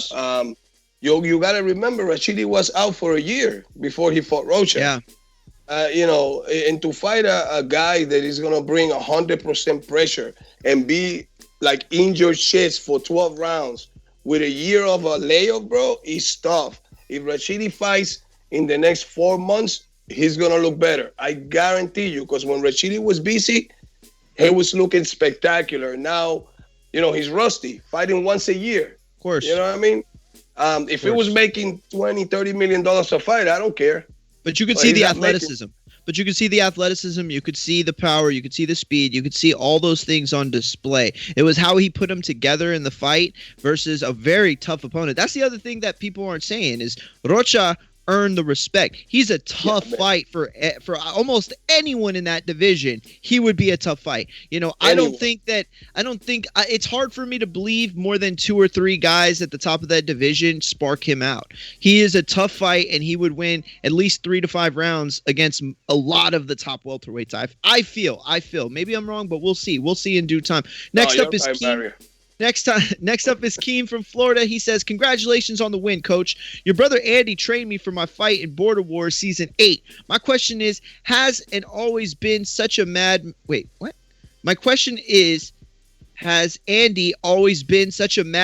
with his training? And are you crazy as a coach as he is? LOL." Oh my God. My brother Andy, we call him Hulk. Yeah, bro. He's I like that. He's always a touching side. He don't get hit. So we had a great. Wow. We live in the same house, and for a year we didn't talk to each other. How stupid was that, bro? Like I would see him had walk those fights with my brother too. I see him walk through the supermarket, and I will act like he wasn't there. Yeah, but it's how passionate we are about the sport. He actually was doing the corner with me on this fight with Rashidi. That was my brother Andy. Oh wow! Okay, that's so awesome. Good. Yeah. Cool. It's like it's a good story. It's 2 families. They got entwined with this boxing thing because I train. I used to train Akeem Ellis, Rashidi's brother, and his sister. She's gonna represent USA in the Olympics. So it was like 2 families entwined with the beautiful freaking boxing game. Awesome. Next one coming up from Coach Myers says, "Read my shirt, bro." Let's see that. I work hard so my pet can have a better life. That's dope. If you see mine, they laying right here, bro. They like my kids, man. Mine is Yo, they follow Ness everywhere. I got to meet him. Yo, his dog, she barks. Yo, she sound crazy. It's like a I can't even do it, bro. It's it's so funny. She's adorable.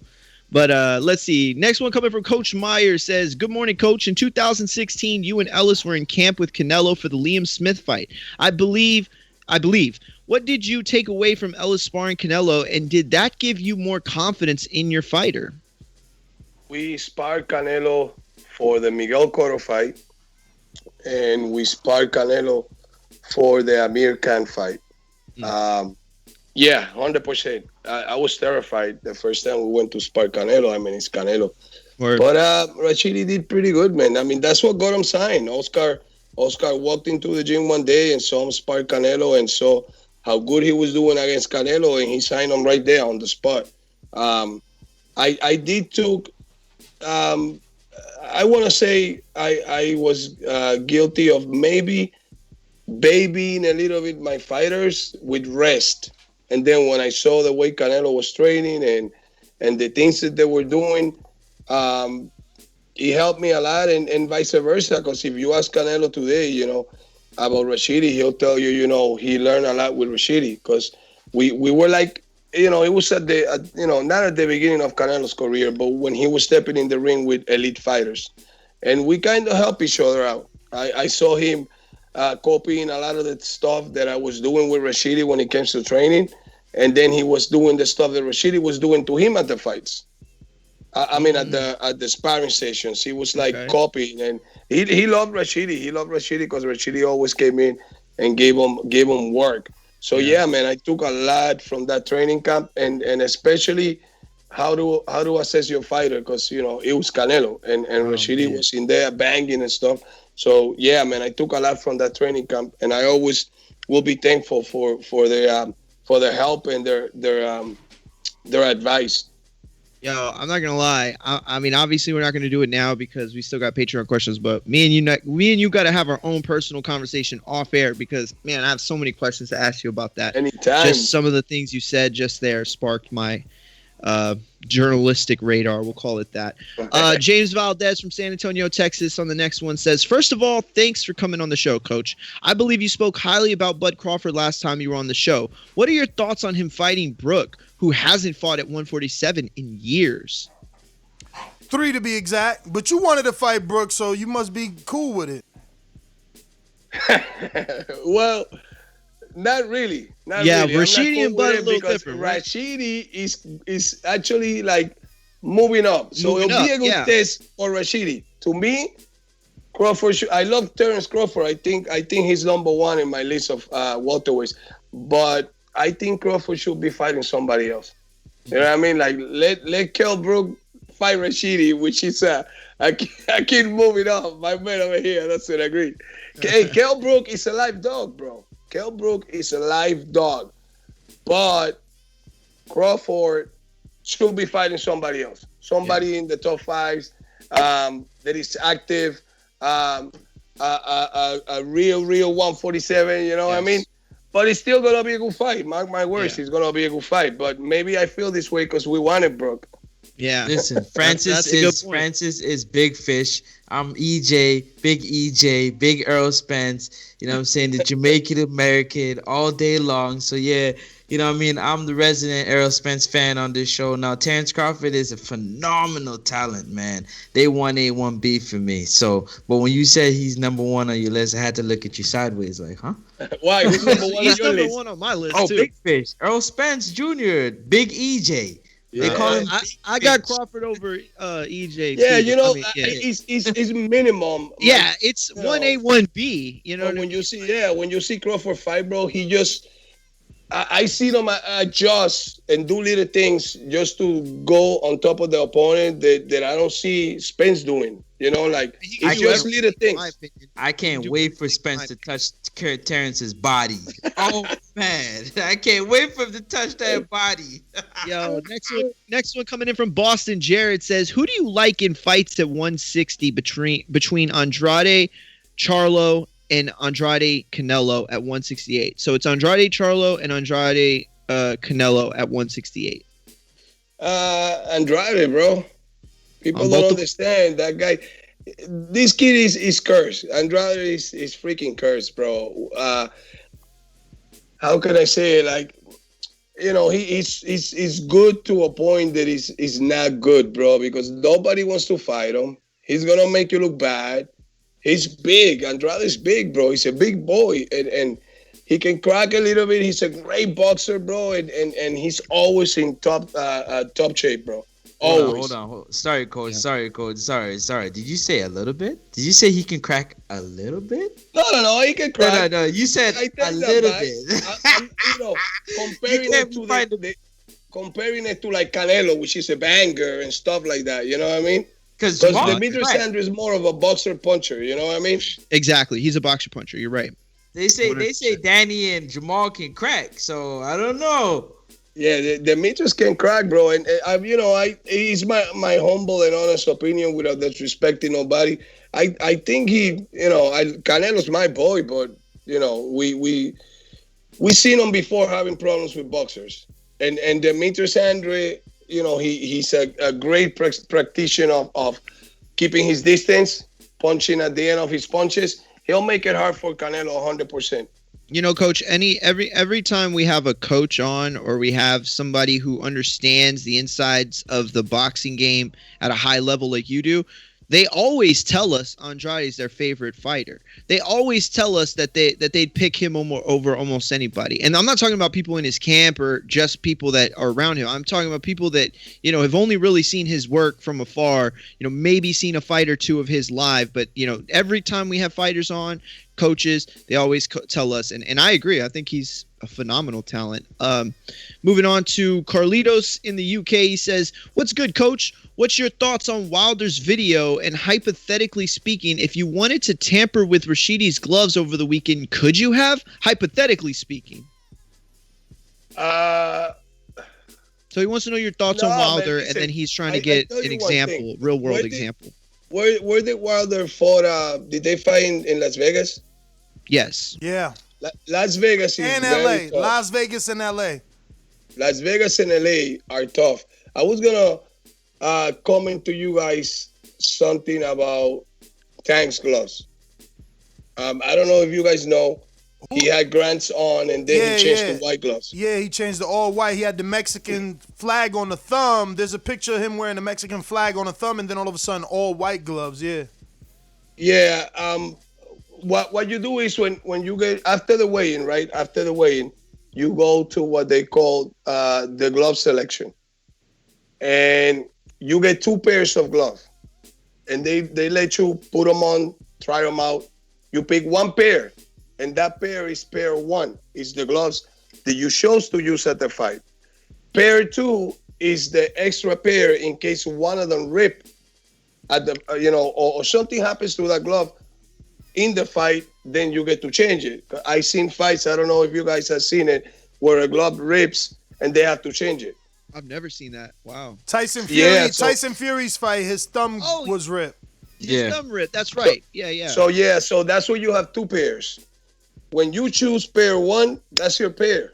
No matter what you says, no matter what you want to do, you use pair 1. Pair 2 is the extra. I don't know how Tank was allowed to change his gloves right before the fight, because to me it seemed like he was wearing pair 1, which is the pair of gloves he chose to the fight. So he should have not been allowed to change to the other pair unless they broke or something, because they give you a chance to put them on, to try them on, to test the glove, and you telling them that you feel comfortable with that pair. So why was he allowed to change gloves? I have no clue.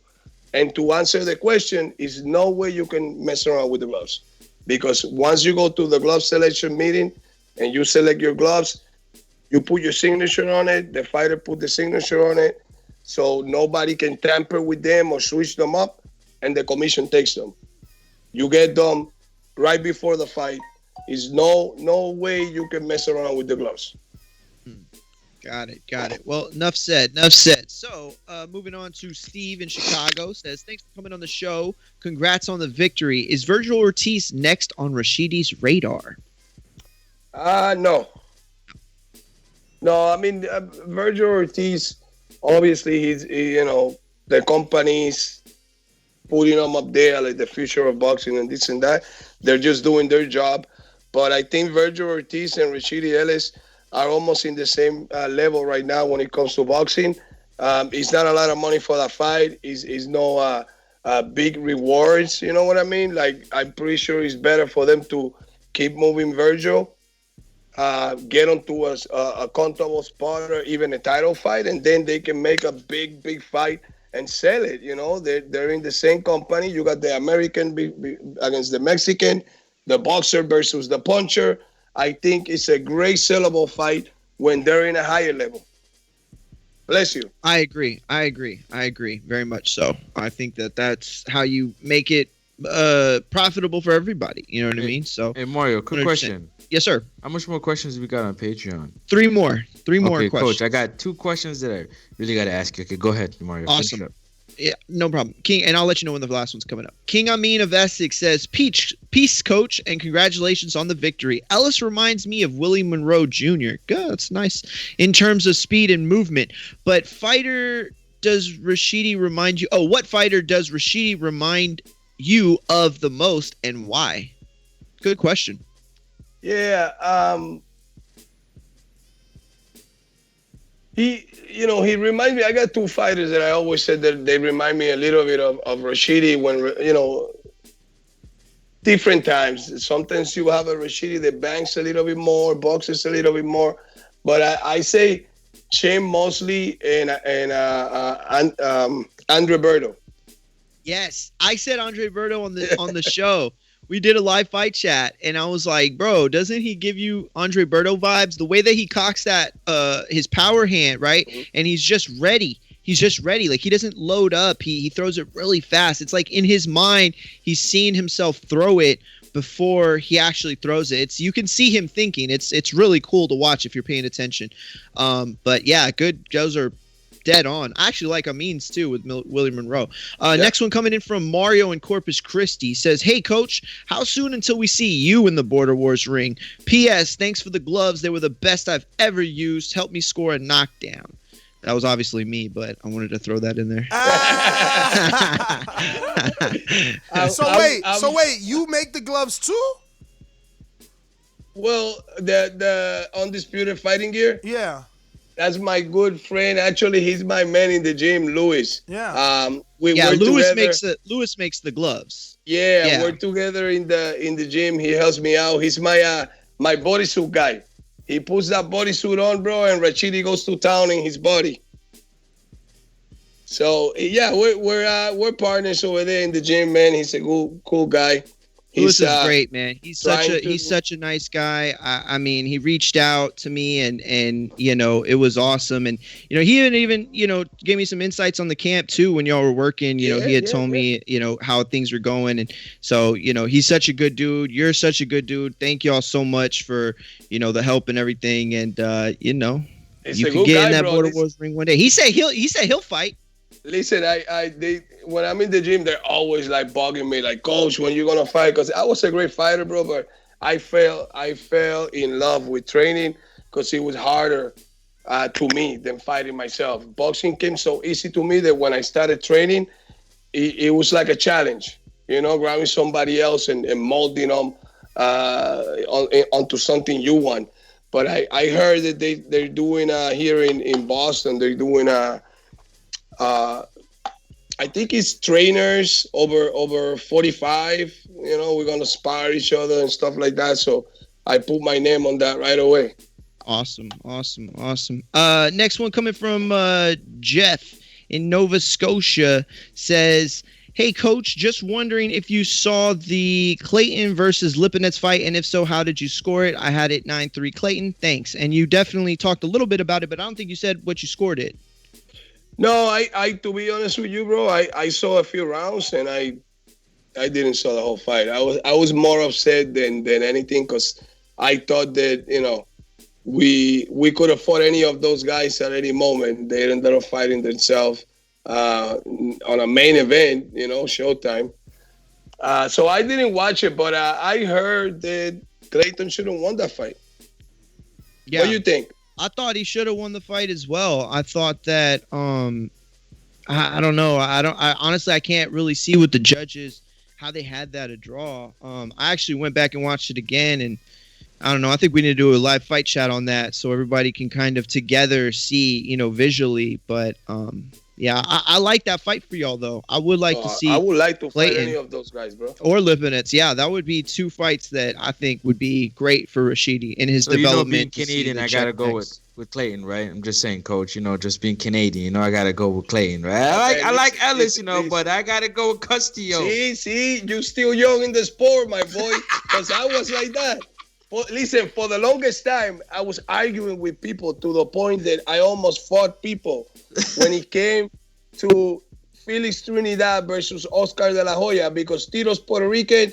I always said Tito won that fight. Tito won that fight, bro. And after the years growing in the sport, Oscar beat the shit out of Tito for 8 rounds. How the hell can he win that fight, bro? I don't care if Oscar. I don't care if Oscar lost the last 4 rounds. The scorecards are already done, and they should have been done the right way. Oscar won from the first round to the 8th round. Tito won 9, 10, 11, and 12. You don't win the fight winning the last 4, bro. So you gotta go for Shitty, bro. Never mind this I'm Canadian. I gotta go for my boy. I like that. Go ahead, Mario. Because listen, I'm pretty sure if Clayton fights Terence Crawford, you're not gonna go with Clayton, bro. You're gonna go with Terence. That's funny. That's so funny. Let's see. Okay, we got two more. One of them's, well, you'll see. Okay, so Big Casual says, "What's up, Coach? More impressive win in your opinion, Tank versus Leo Santa Cruz or Theo versus Loma? If Theo versus Loma, how is it if Teo is a natural bigger boxer than Loma and his size and power dominated the first 7 rounds no matter how skilled Loma was? He had no answers for the naturally bigger guy. At least Tank and Santa Cruz both fought at 126 before, and Cruz never been knocked out before." Damn, Big Cash, that was all one sentence. That was tough. Yeah, but I gotta go on that with Theo versus Loma, just because I agree. Everybody was asking me what I thought that was gonna happen in that fight, and I told everybody this. I said, look, the only way I'd be surprised is Lomachenko wins by knockout, because everybody expect Lomachenko to outbox Theo. And the other one was if Theo wins by decision. So I went with the opposite because everybody thought Theo was going to knock him out. Everybody thought Lomachenko was going to win by decision. So I for me to be really, really like, wow, what a fight, I needed to see the opposite, and I did. Teofimo Lopez outboxed Lomachenko. So I got to go with that because the knockout, like anybody can throw a punch, not even, eyes closed, and you happen to land, you can knock somebody out. But what Teofimo Lopez did, he earned my respect. He outboxed the shit out of the boxer, bro. So he earned my respect. So I go with that fight, Theo versus Lomachenko. Got you. Last one coming in from Luis says, "Cuando vamos por las medallas?" That's a beer we have in Puerto Rico, medalla. Nice. Like medalla. Presidente for my Dominican brothers. Got you. We only got like micro brews of like Modelo or some, like, you know what I mean? Like they try to strip it down and add more hops and stuff. Tastes like garbage. Those were it. Francis, you had a couple, right? Yes, I had a couple questions. I wanted to ask you, what was the whole idea behind, doing boxing gloves or partnering with somebody who's making boxing gloves, just to speak about that a little bit with the Undisputed Gear. Also, we have one of our loyal listeners saying that just based on your opinion of Oscar beating Tito Trinidad, he's buying some gear next week. But yeah, can you answer the question? Like I said, reach out to Lewis. Me and Lewis are in the gym all the time. He's a boxing fanatic like I am. If I'm not mistaken, because maybe I'm wrong, but I thought he had said that y'all were partners on the gloves. Is that not true? Yeah. Okay, good. Because that's what he had told. Originally, I remember he had said, that he makes them and it's his, but he had partners that y'all were partners or something like that. Maybe I'm speaking out of turn, but. Yeah, no, we he makes the gloves and he came up with the name and everything. I help him out in everything that I can because, like I said, man, he's a great guy. Such a great guy. Helps me with the sparring, with the work with the guys. I got multiple pros at the gym, so he gets hectic.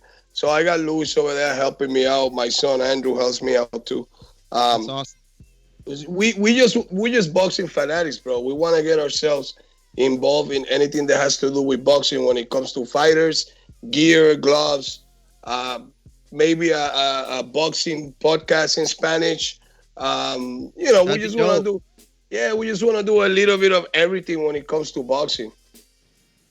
Yeah, I Second told question I have- Lewis, okay, let man, me ask my final y'all need question. to do a Spanish podcast with us, man. Pick a day, man. We right here. We've been trying to do La Voz en Boxeo en español, pero you know it's hard to get Doomy to be down packed, and my Spanish is very Pero papá, yo estoy very aquí. ¿Qué urban. pasó? No, vamos a hacerlo. Dime un día Vamos a y vamos a darle. empezar porque hay demasiados latinos que, tú sabes, no podemos Seguro hacer la que entrevista y no podemos darle la promoción que necesitan. So, a mí me I'll be on the- encantaría y ya tenemos el nombre, La Voz. What is it? La voz del boxeo. La Voz de Boxeo, ya Yeah, tú sabes. Ya, coño, vamos a darle. Vamos a darle. Yo, Yo, that was good right Okay, there. my second question. Did you watch the fight between Mario and Keem in our very own Border Wars 8 in Pittsburgh? You know what? Lewis was showing me. Lewis was showing me a piece of the fight. I haven't sat and watched it, but I seen he was wearing the gloves. I was proud of that. I want to know, there was a controversy based on a knockdown in that fight, and I wanted your opinion on it, no, Coach. but all you got to do is ask the question, though. He don't have to see it to know. Okay, He so knows you the ask the rules. question then. Go ahead. He knows the rules. If you're hit with a punch and that punch causes you to step back, but when you step back, your foot goes out the ring, like the floor wasn't there, whose fault is that? Is that a knockdown or not? Now hold on, Coach. Before you answer, Coach. Oh, now he let me want to explain. change it. Hold Now he on, want let to me change explain, it. Coach. Nah, let me explain, Now Coach. he want to change. First, hey Mario. right there. First he said, Wait, wait, He wait, said, wait, you wait. tell him. Now he don't like the way I told him. Now he want to change it. That's it, exactly. You're so biased. Yo, Coach, listen to this real quick, okay? Shout out to my man Keem from Florida. So, yo, what happened was Mario hit Keem with a big right hand. Boom! Took it flush on the side of the face. Huge right hand, right? Straight but because punch or hook. over the top? Right hook from Hit the with a southpaw stance. big Right right hook hook. from the southpaw stance. He set it up with the back left hook to the body, and then just came over top. Bang! Good. All right. So, Coach, listen to this, right? So, my man from Florida, when he trains in the ring, it's not an elevated ring, right? It's a flat mat. Yo, listen So, to this. so what happened was he went to put his foot down after taking the punch. Like, okay, he went to put his foot down, misjudging that it's on an elevated ring. He stepped too far back and his foot slipped out the ring. Right? He did that twice after that punch that he had taken. Right? But forget about all that. Would it be counted as a knockdown if he didn't get an opportunity to actually place his foot on a solid surface? That was long, man.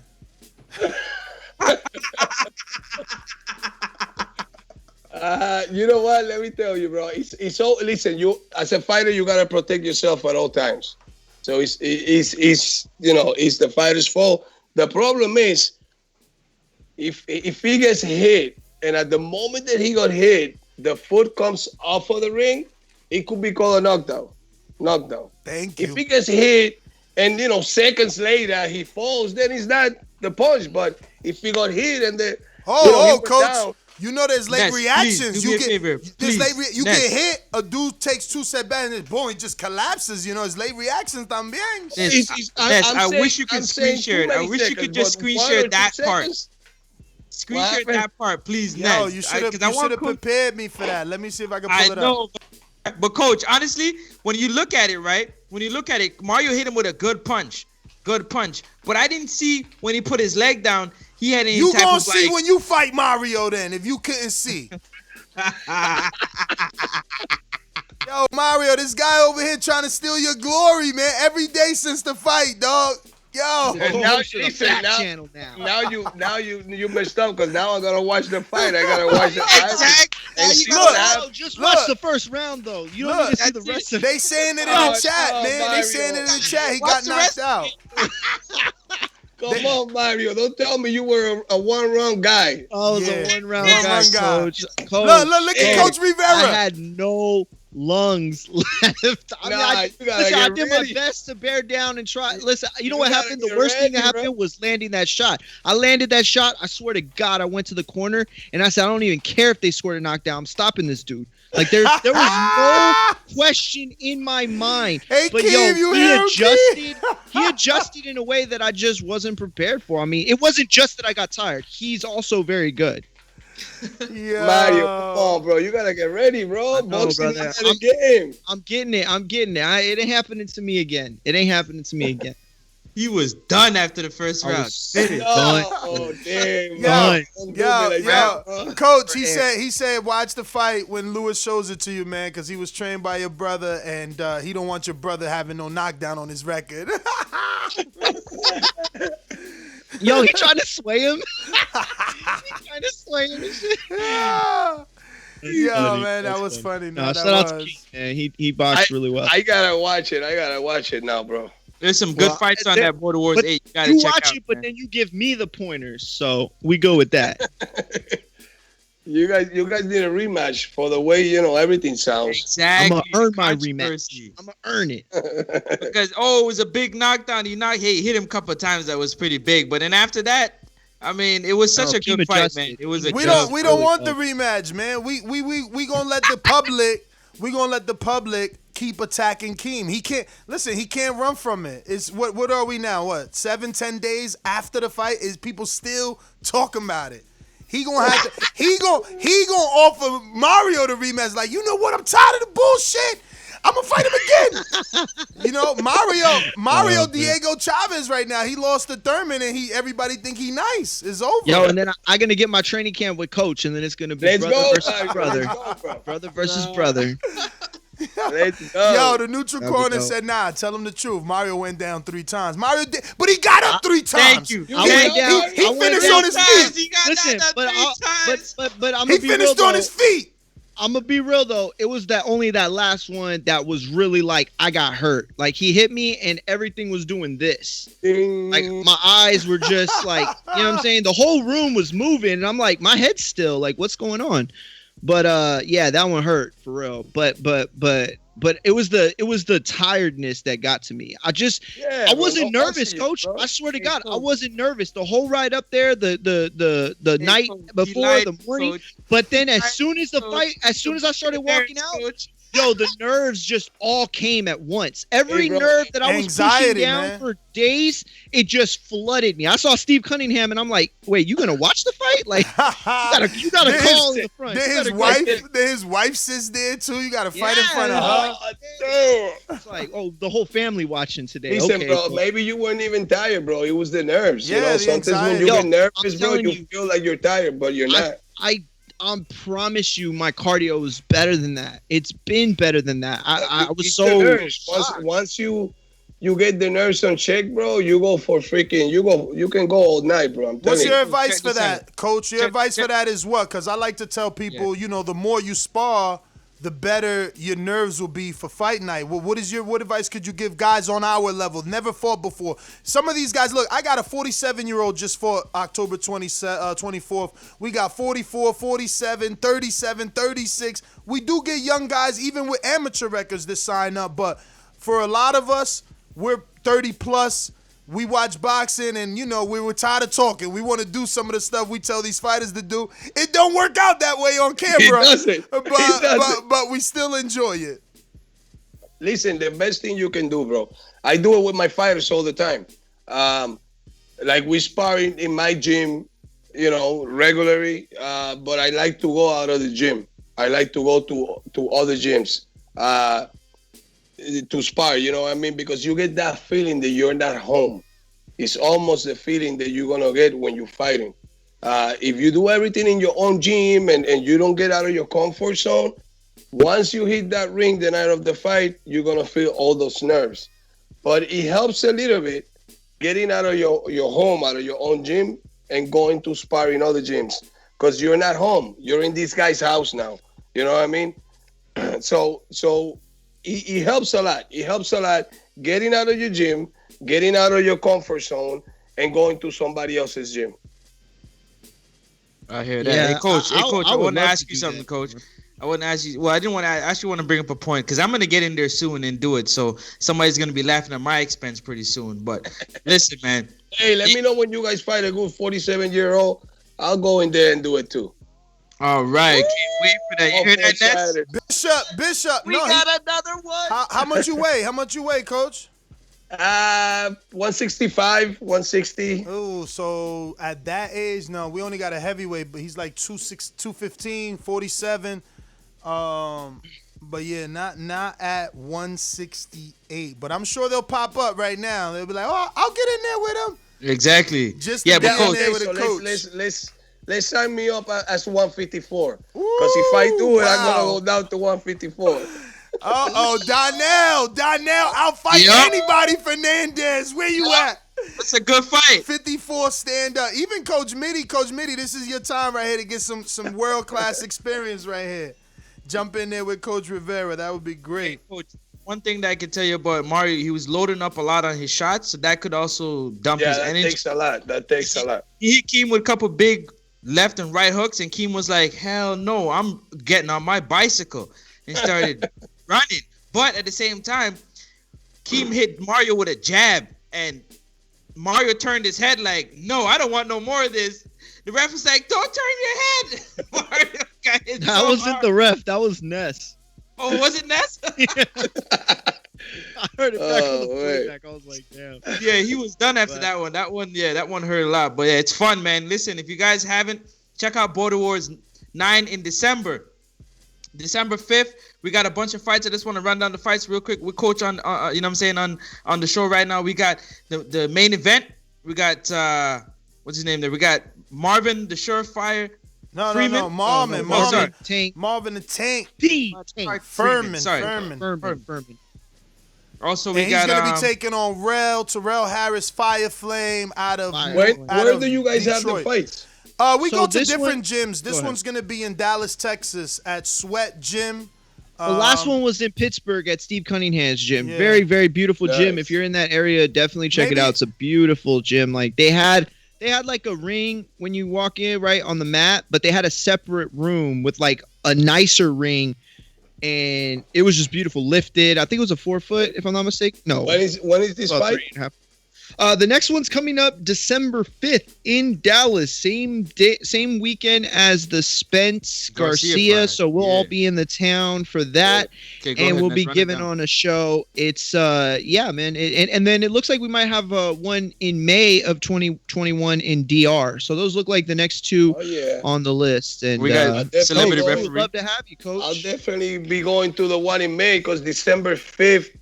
I got nationals in I forgot where it is, but I know December 5th I'm gonna be with a few of my amateurs at a national tournament. I would have loved to go and take Rashidi with me and stuff. Oh, that would be so dope to come and Rashidi, and then maybe guest referee for Rashidi, give him a little a little exposure and stuff, and that would be dope. That would be super, bro. I dope. will definitely go, man. Like I said, December, I wouldn't be able to make it, but I'll go to May in May, 100%. Awesome. Yeah, so let's run down the fights. May is in DR, Coach. He coming. DR, like Santo Domingo, like I know, DR is my place. Like La República. La República Dominicana.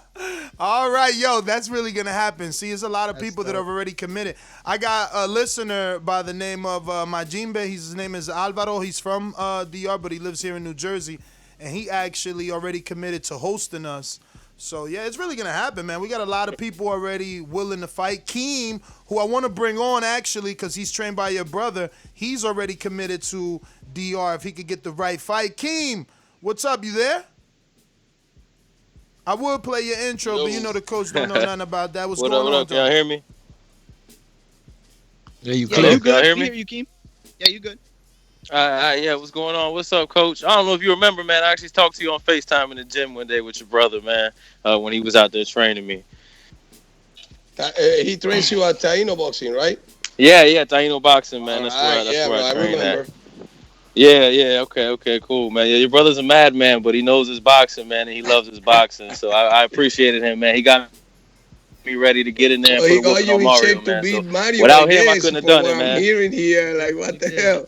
Definitely. No, Mario got power, man. I'm gonna be in Mario's corner in Mays if that happens in DR. So it's gonna be brother against brother. Oh man, we might have to do this now. Yeah, bro, brother against brother. He gives it a little spice. And my brother's crazy. my brother's crazy, so he might even end up throwing at me, and then you'll have another fight. No, your brother's definitely crazy, man. And I got in there and I sparred with him too, man. And he's old, but he still got it. He still got it. I tell for you, sure, he's man. crazy, bro. He's a crazy guy, man. He gets in there and he sparred with me, and he gave me a lot of good work. He put a lot of pressure on me. He's a tough guy, man. He's great though, man. So I really appreciate him. Yeah, man. But yeah, no, thank you bro. for coming that's on, for man. sure. And hopefully we can make that happen. I think that'll be exciting, man. That sounds like something different, something that'll bring some more attention to all this, man. Yeah, man, 100%. And we're very competitive when it comes to training guys and stuff like that. And if this goes down, I'm pretty sure I'm not gonna hear from him, and he's not gonna hear from me until the fight happens. Oh man, well hopefully it's all love, man. I hope we don't cause no more fights between y'all. We don't need y'all not talking for another year, like you said, after y'all sparred, man. we're too grown for that, bro. But we'll definitely bring the passion. Awesome, man. I appreciate it, man. Good luck with you and Rashidi too, man. You got it, brother. Same to you, man. God bless. Thank you. All right, bro. Hey, Coach, we also got celebrity referee Steve Willis going to be in the building December 5th. Yeah, December Mr. 5th. Willis. Yes. Mr. Willis going to be there. He's the ref for all our fights, so, I love that guy, bro. The guy with the eyes. He's the man. Oh, yeah. He's awesome. He's awesome. Passionate about what he does. You know what I mean? Definitely. But yeah, so let's run down to some of the fights. Hold on, just so I can give Coach this December 5th, just give you an idea of what the card's going to look like. We got Marvin versus Rel for our main event. We got Surefire D versus Elias. Yes. And that's going to be at 168 or 160? Yes. That is 160. 160. But let me give some background. So Marvin, Coach, because what this is like the Contender meets the Biggest Loser. If you ever seen the weight loss program on, I think ABC. So Marvin started his first Border Wars ever fight was 250 pounds. And he started getting in shape for his first fight. He fought twice at heavyweight. Now he's worked his way down to 185 pounds. If he wins this fight, he'll vacate because he is a champ in our little league, and he'll keep going down to 175. And now he has actual aspirations on becoming a true amateur. He's only 24. He's young. You know what I mean? So, he's young. Yeah, so he can do it. The opponent that he's facing is trained by Hector Munoz, the former professional fighter and longtime sparring partner of Danny Garcia. He's 6'3", 230. Coming down to cruiserweight of a catchweight at 190 to fight Marvin for this opportunity. He's actually going to New Mexico to train with Hector for 2 weeks in a little bit for this fight. Then on the undercard, we got Elias. He has a total of 7 amateur fights here in the New Jersey circuit, and he's going to be taking on for Surefire D, who's from Dallas or Houston, who has 3 amateur fights in the Houston circuit. So they're going to be fighting. Then we have Big Supermax, who's 345 pounds. He's one of our longtime listeners. He's a truck driver, and he wants to lose the weight. He gave us a weight check-in at 345. That was a week ago. Since then, him and the entire boxing community of our listeners have been encouraging him by submitting their push-ups, and we're encouraging him to do 20 push-ups a day, plus walk. He bought an Apple Watch. He's closing all his rings every day, and he's taking a fight versus another big guy who's also 315. Supermax is 345. Smoke him out, Jay from Las Vegas. Never fought. He's a youth coach for basketball in Las Vegas. He's seen Border Wars. He wants to get in there. So we match those 2 guys up. They're on their own weight loss journey. Then we got, who else there? We got Sean Mission Impossible Jones, also from Dallas or Houston. I'm sorry, guys. But, he's also an amateur. He's 1-0 in the amateurs, but he lost his first fight in Border Wars when he took on for Surefire D, who's now moving from 175 to fight Elias at 160. So, it's a really, really big card. We still got some more people there. I just got to find my text so that I know exactly who else is on the card. We got card. Mario versus Amin. Mario is back after his first loss, and he's going to be taking on a long time. Listen, this is a tough fight for me because Amin is a caller of the year. We do award ceremonies every year, even though we haven't done one in 3. But in 2017, Amin was a caller of the year. He's been part of the community for a long time. You know, he's won. He does songs and everything for TBV on boxing bars. So he's gonna be taking on Mario. And the thing about that is he's 6'2", but he's 175. You know, he's thin, not thin, but in great shape. So you know, he's in Mario's weight class, but he's way taller than Mario. Mario really needs to come up with a good game plan for that fight. So we got that one on the books. Then we have Machine Gun, and this is one of my favorite fighters simply because of his heart. You know, this is going to be his third fight with us, and he hasn't gotten a win yet, but he keeps coming back, and he started at 200-plus pounds. His next fight was at 185. Now this fight is at 168. So regardless that he's not winning in the actual win column, he's winning on his weight loss journey. So we matched him up with another guy that's also losing. It's a crossroads fight. This guy's got 8 years in the military. You know, he's from Dallas as well. Actually, he's from like Lubbock, Texas. And he also lost by knockout his first fight ever. He was one of the first knockouts we've ever had. And he wants to get back in there and get a win. So he's on the card as well. Then we got Anthony Edwards, the Queen City Cobra from Cincinnati. He's 2-1 in our league. And he's looking for his win after losing to Marvin, the champ. And he's going to be taking on Ambrose as long as Ambrose can submit sparring, because we don't match anybody out without seeing, you know, full camp footage of them, you know, hitting the bag, sparring footage, and also pad work. A lot of conversations to make sure that we're matching them up properly and giving everybody a fair opportunity. So we'll be taking on Ambrose as long as he meets the criteria. And then we got 2 TBAs. So we got Donnell Fernandez. I'll fight anyone at 140, and he doesn't have an opponent just yet, but deadline is November 9th. Anybody at 140, hit me up. Let's see, can we get you matched? And we got Karma Surge from California at 168, who we also don't have an opponent for. Hit me up so we can get you matched. But it's freaking 20 fights. If those 2 fights are on, you know, it's 20 fighters, rather, 10 fights. And Everlast, courtesy of Adrian Clark, Protect Yourself at All Times, is giving us 16-ounce headgear and 16-ounce gloves and headgear for all the fighters to keep for this event. So, you know, we're really excited, man. This is our biggest one yet. Yo, but let me tell you something about this. I want to give you guys a lot of credit, because believe it or not, through this little thing you guys are doing, you're changing lives, bro. Because I hear you talking about all these people losing weight, working out, training, whatever started as a little joke. You might be saving lives. You don't know, bro. High cholesterol, heart attacks, and stuff like that.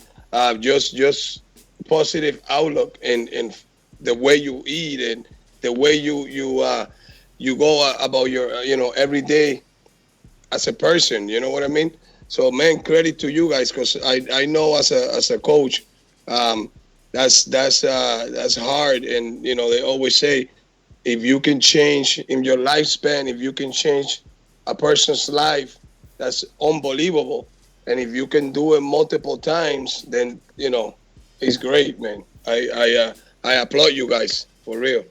Nah, man, thank you, man. Look, it's guys like you and the fighters that you train that have inspired us. You know, it started off as kind of a lesson, right? 2 hosts couldn't get along, and they fought each other. And then, you know, that was in front of Keith Thurman. One of the guys was not trained, but he was cornered by Dan Birmingham, the trainer of Keith Thurman. Keith Thurman was kind of like the celebrity judge, and it really sparked the fire in a lot of people in our community. And then we had the next one in Kevin Cunningham's gym in Florida, and it was an even bigger event. I think it was like 10 or 7 Canadians flew from Canada, and it was like a Canada versus American card in Kevin Cunningham's gym, so in Florida. So yeah, man, it's just been growing, and it's like you said, so many people have lost weight. Me myself, when we started, I was 278. For a fight that I took in 2017, I was able to go from 278 to 217. I didn't like being that thin after that young boy roughed me up. But I was looking good, man. I had a 4-pack, so you're right, man. It's very inspiring and motivating, because it's not easy to have like a support group the way that we do, because we're involved in like a a chat. We're in a group as well. All the fighters are in a group, so daily, you know, people are putting their bag work or their map my run stats showing how many miles they ran or what push-ups they did, and it's inspiring someone else. You know, like me, I didn't do push-ups until Supermex needed this support. The last time I was in the gym was March. The pandemic hit, my gym closed, and I stopped going. I know I'm nowhere near in any shape. I've been eating hamburgers from McDonald's all the time. But Ness, let me tell you something real quick, brother. Another thing that goes a long way with you guys doing this is the respect that you earn by people like me and other fighters, because it's not it's something that I don't hate it, but it's something that I understand and comprehend. Sometimes you have these guys and they run podcasts or they interview boxers, and it's easy for them to judge a fighter. Why you didn't throw more punches? Why you didn't stay there? You guys know what it takes. You guys know how it feels. So my respect go to you guys when you guys talk, you know, boxing, because you guys know. You guys got hit. You guys went through the training, through the nervous. I don't even say that I'll anymore. Give it to you, Coach. I'll give you this one example of Ness. When we first started this thing, I was gonna just he say used that. the word bum all the time. Bum left and right. All the time. And then guess what? He started training.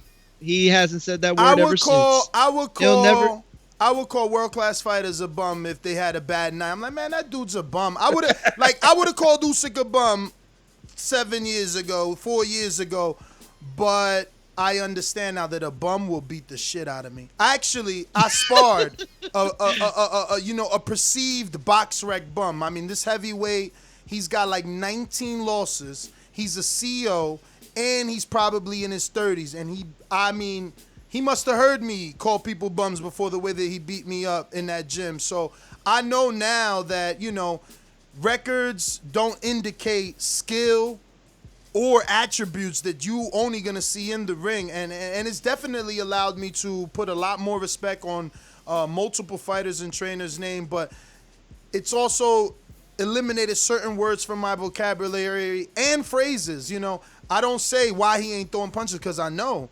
You know, I know now, and you know, and I bet Leo Santa Cruz knows now too, not to just throw punches, because something's gonna come back and it's gonna change your life, man. So yeah, no, we definitely 100%. Love it. We definitely love it, man. So hey, Coach, thank you for your time. You know, you've been on over an hour. Yeah, man, we really appreciate it, Coach. Yeah, but don't like the conversation with you guys. But don't take it lightly, man. Don't take it lightly. DM me. Let's set up a day, man, and make it official. Let's try and do it. I'm gonna try my best to speak all Spanish, but you're gonna get some broken Spanish from me. But man, if you do it, I'm more than willing, man. And let's go, bro. I mean, listen, it's a lot of fighters out there. Be super quiet. Yeah, it'll open up the door. Yeah, there's a lot of fighters out there, bro, that I'm pretty sure they would love to be on. Absolutely, They just don't speak the language, and you know, it doesn't matter how well you translate some stuff, gets lost in translation, always. Definitely. So I'm down, bro. Yeah, man. Like I said, I have a lot of respect for you guys because of what you guys do, and not only you sitting in a chair talking about it, but you guys being about it.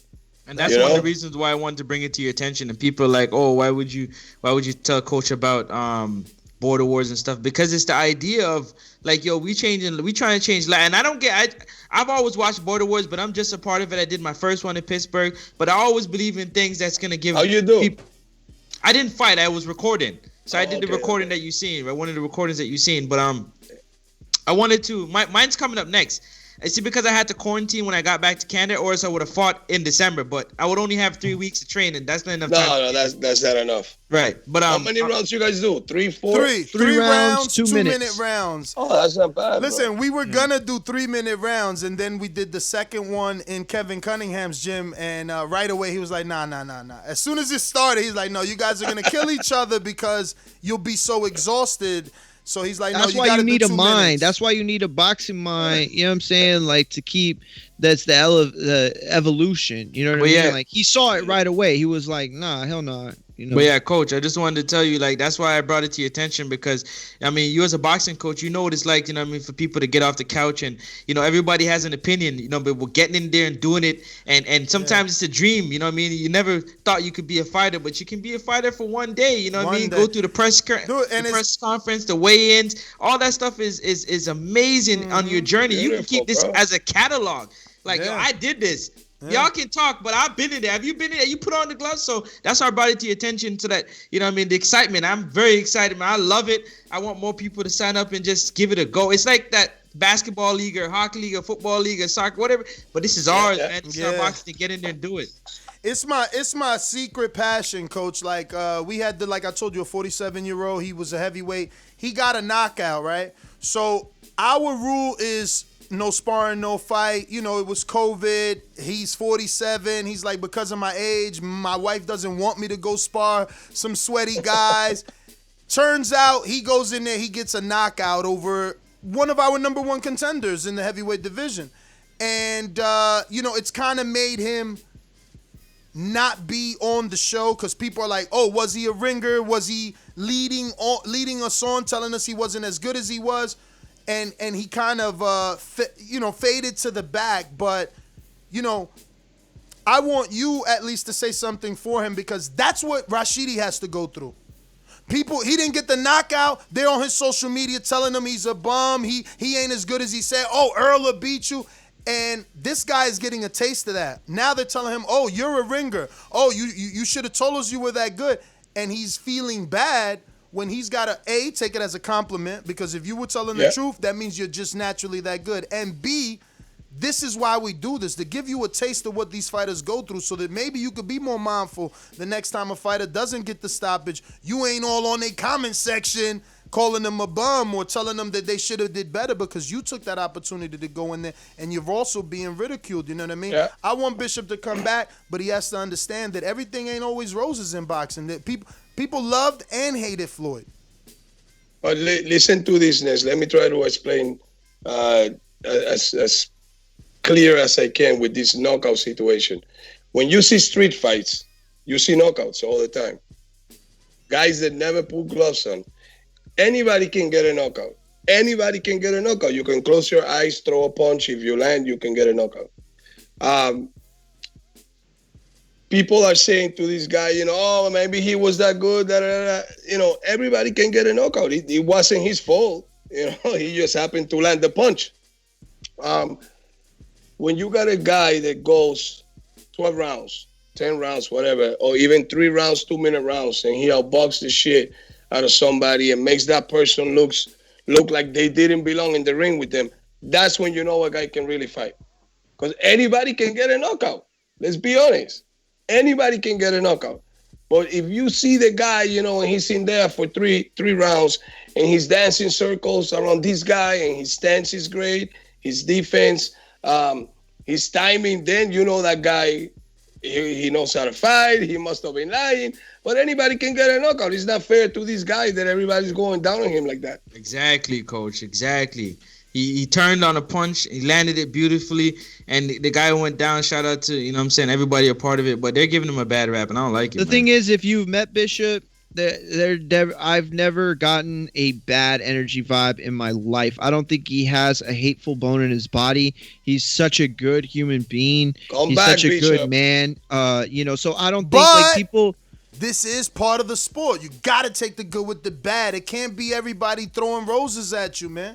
It can't be. Of course, but at the same time, it's unfair to accuse somebody of something that they had no malicious intent. That's not fair. It's not right. Tyson Fury is being accused right now. He's being accused right now. And it's not right.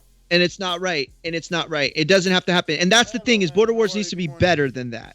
Better than that boxing. But hey, Coach, we want to thank you so much for coming on. Thank you for giving us the time. At this time, if you want to give us your social media, you can do so. And anyone not crazy enough to not be following, you can do so now.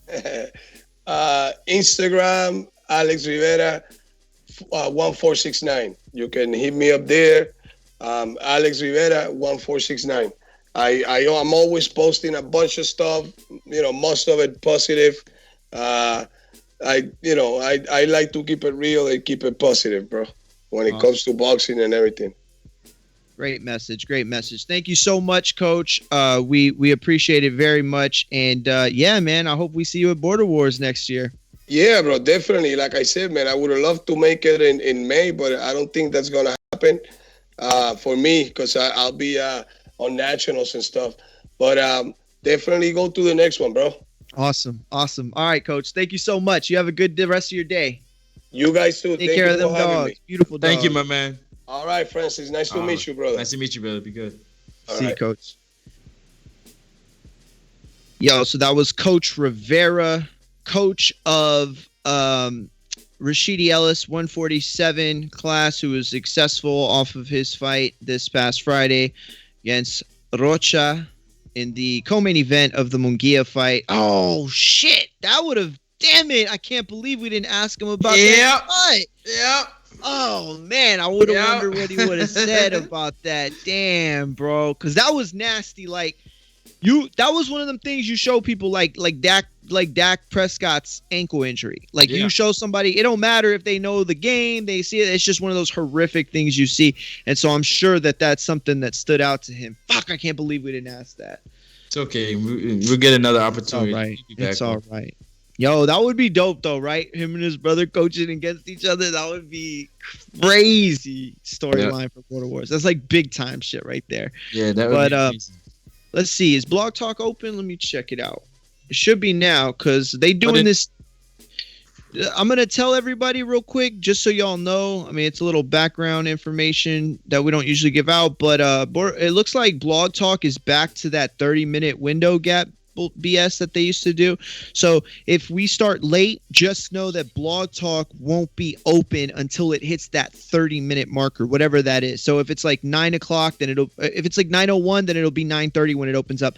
If it's the show's supposed to start at 9:30 for some reason, then it's going to open up, at 10. You know what I'm saying? So you got to bear with it. But it looks like the skipper ditched us right before going to calls. But yeah, public service announcement. Let's get that. Yeah, go ahead and hit the subscribe button.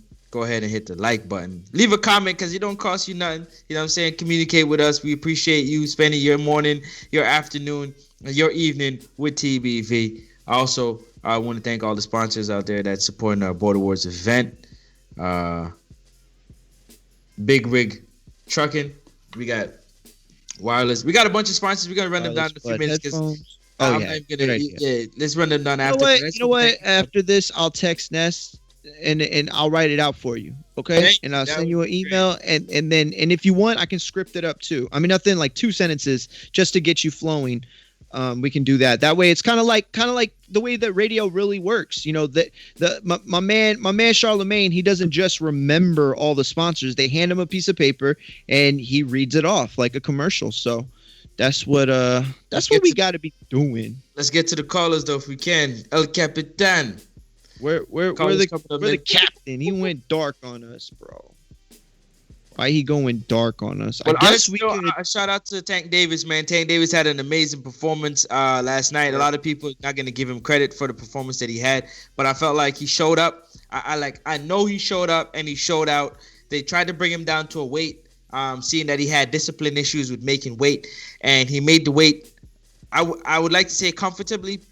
He made the weight. He didn't have any struggles. He didn't have to go run to take off a pound here or half a pound there, and he came into the fight focused with some fans in the crowd and put on a amazing performance. You know what I'm saying? Put in the whole 130-pound division and 130-pound division on notice. And the notice is, I got one punch knockout power.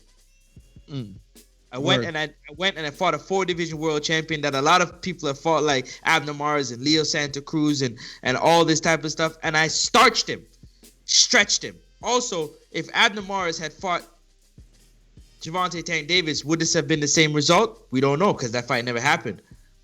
But Abner Morris was a common opponent of Leo Santa Cruz, and Leo Santa Cruz was stretched. Shout out to Tank Davis. Shout out to the whole Tank Davis team. Floyd Mayweather, Mayweather Promotions, Calvin Ford. You know what I'm saying? 60-40. The whole team, man, the whole Baltimore area stand up. Y'all got a superstar in your hands. You know what I mean? And he's going to continue to rise and grow. And now he's a part of, you know what I'm saying, the Atlanta scene, the down south scene. So shout out to Tank. Shout out to Leo, man. Leo came to fight. He was throwing punches. He was in there. Clearly, he got to go back to the drawing board and reassess his game plan. You know what I mean? His defense to offense, his movement. A lot of things need to be assessed. Hopefully, this doesn't take too much off his career because that was a massive, massive knockout. But yeah, Tank Davis definitely is the man at 130. Whether it's Virgil, whether it's Oscar Valdez, whether it's Lomachenko, whether it's, man, you can name them at 130. Whoever you want to name, I'm gonna put Tank Davis in there. And if you want to say 135, even better. 135. Who's the guy at 130 that you give the most or the highest percentage of beating Tank? Probably Shakur. Oh yeah, of course. That's I don't mean it like that. I just mean like I should have made the question like other than Shakur, because I mean that's a fair answer and that's the right answer. I think Shakur has to be considered the guy because in my opinion, Shakur is heading towards an elite career, pound for pound, top 3 type of career at some point. But I don't know. I guess other than him, because that would be the number one, I guess Burchett for me. I don't think he beats him. I don't think he's got the athleticism to hang. But to me, that with Tank, but that's a big time fight for me. If Tank beats that man, and anyway, he gets all the credit in the world to me. I think Burchett has to be considered the big monster at 130. I understand Shakur is there now, but he just got there. You know what I mean? What makes him a big monster? For me, Burchett, I mean, just the way he's ran through opponents, guys that, I mean, early on in his career where they set up fights for him, I mean, they thought he was going to lose some of those fights, and he came out and just absolutely dominated. This is a guy who, if you're not on his level, he can make you look really, really bad. And if you do have something to offer up, he can still make you look really, really bad at the end of the fight. You know what I mean? So he's got, to me, all the boxes that check off a guy that can disrupt that type of athletic boxer type of style. But Tank brings so much more aggression though than regular, guys that are athletic and have those type of athletic attributes. He has so much more raw aggression that it would be hard for me to see Burchett staying away the entire time or not getting caught. You know what I'm saying? So I would favor Tank in that fight, but to me that's about as close to a 50-50 fight as anything else that there is to offer at 130, excluding Shakur Stevenson. Yeah, Devin Haney is also another fighter that's up in that weight class too that can cause some problems. But at 135 though, right? Yeah, 135. Yeah. No, I agree, and that's the fight I think gotta happen at some point. Like, I would rather see Haney Tank than Tank Ryan. Like, if they said, Mario, you know what? You've been such a good journalist over the last 8 years. You've been so down the middle. We're going to let you pick Tank's next fight. We're just going to do it. I don't know why, but we're going to do it. And I would say to myself, so anyone, and I would say Devin Haney. That would be the fight that I want to see. I mean, I feel like it's got the most interesting storyline for me as far as like Floyd and everything that's gone on there. I feel like they're both good, are great fighters, and yet I feel like they both could be better each time out. I'm not saying that Tank isn't great or Devin isn't great. I'm saying that they're so good that they're continuing to grow. You know what I'm saying? Ryan, I feel, is not there yet. You know what I'm saying? He's got too many big leaps to make. And then the other fighters, like a Burchett, don't have very much room to grow anymore. Like, they are who they are. So these are two guys that they would be meeting not just at the prime, but at the propulsion of their career. You know what I'm saying? Like, still reaching heights that, many strive for, but few achieve. So that's the fight to me in a nutshell that I would love to see at some point. Yeah, that would be a good fight for sure. Where does Leo go? Where does Leo go from here? Good question, bro. Good That's question. That's really the question. What is Leo's?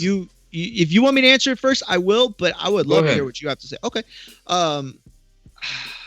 I I don't know, bro. I think he's got to take some time off and assess whether it's worth coming back or not.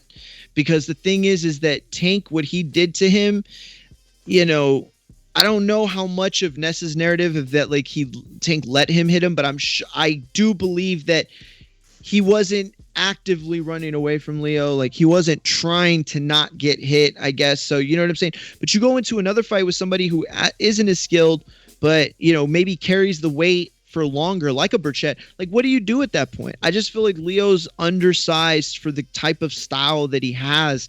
So at 130, it's like, if you don't have the power to keep guys off of you, or if you can't keep guys honest, then what do? They run through you. So it's tough, but I don't know. What do you think? I don't know, man. The 130 is going to be tough.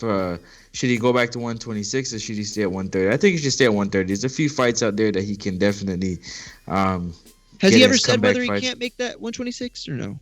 I think he still can make it. It's just I don't think there was a lot of fights at 126 that was there for him. And interesting. Bigger money at 130. No, he can also have the third fight with Carl Frampton if they so choose. That could be a fight that like a cash out fight for him. That's not bad. I like that. That's a good idea. He could give Abner the rematch. That too. He could give Abner the rematch. And it'll be considered. It'll be considered in his team as kind of a soft touch because Abner, has been out the ring from a long time and since the surgery and things like that. Yep. But speaking of Abner. Just got off the phone with his peoples, man. They checking the vault, man, for the goodie bags. They want to get down on them goodie bags, man. Shout out to Francis, started that, and we closing it now, man. We trying to get I was about to say Francis. We trying to get Abner apparel and some one time, man. Y'all sleeping on one time? Y'all must have forgot, man. Trying to get them goodie bags. Them goodie bags gonna be heavy, man. Them goodie bags gonna be heavy, man. Bro, you heavy. You charging a fee, and then the fight is gonna end up getting more than that. Yeah, man. Know what I'm saying? Yeah, man. No, but this is just the beginning, man. This is just the beginning, man. After this, we can't go back to back in the day, So it's like it's gonna be on this level moving forward. Nobody. I think that's the only problem with growth is that once you start to. Go ahead. Yeah, once you set the standard, it's a wrap. Once you set the standard, it's a wrap. Exactly. So, that's the only bad thing. But it is also situational. So it's on you, man. If you didn't sign up for this one, that's kind of your loss. Maybe the next one is greater. Maybe the prizes, or the goodie bags are greater. Maybe they not. Nah, that's Usain Bolt, brother. Wait. Oh yeah, Usain Bolt. That's what I'm saying. Because his is the close. Ness, while you were gone, people were asking how to sign up for Border Wars, man. You would do closing deals. You know what I'm saying? That we already started. We love it. We work it. You work. How you sign up? Border Wars is crazy. Listen, if you want to sign up to Border Wars, all you got to do is get a plane. You take it to Canada. You find Francis. No, I was playing. No.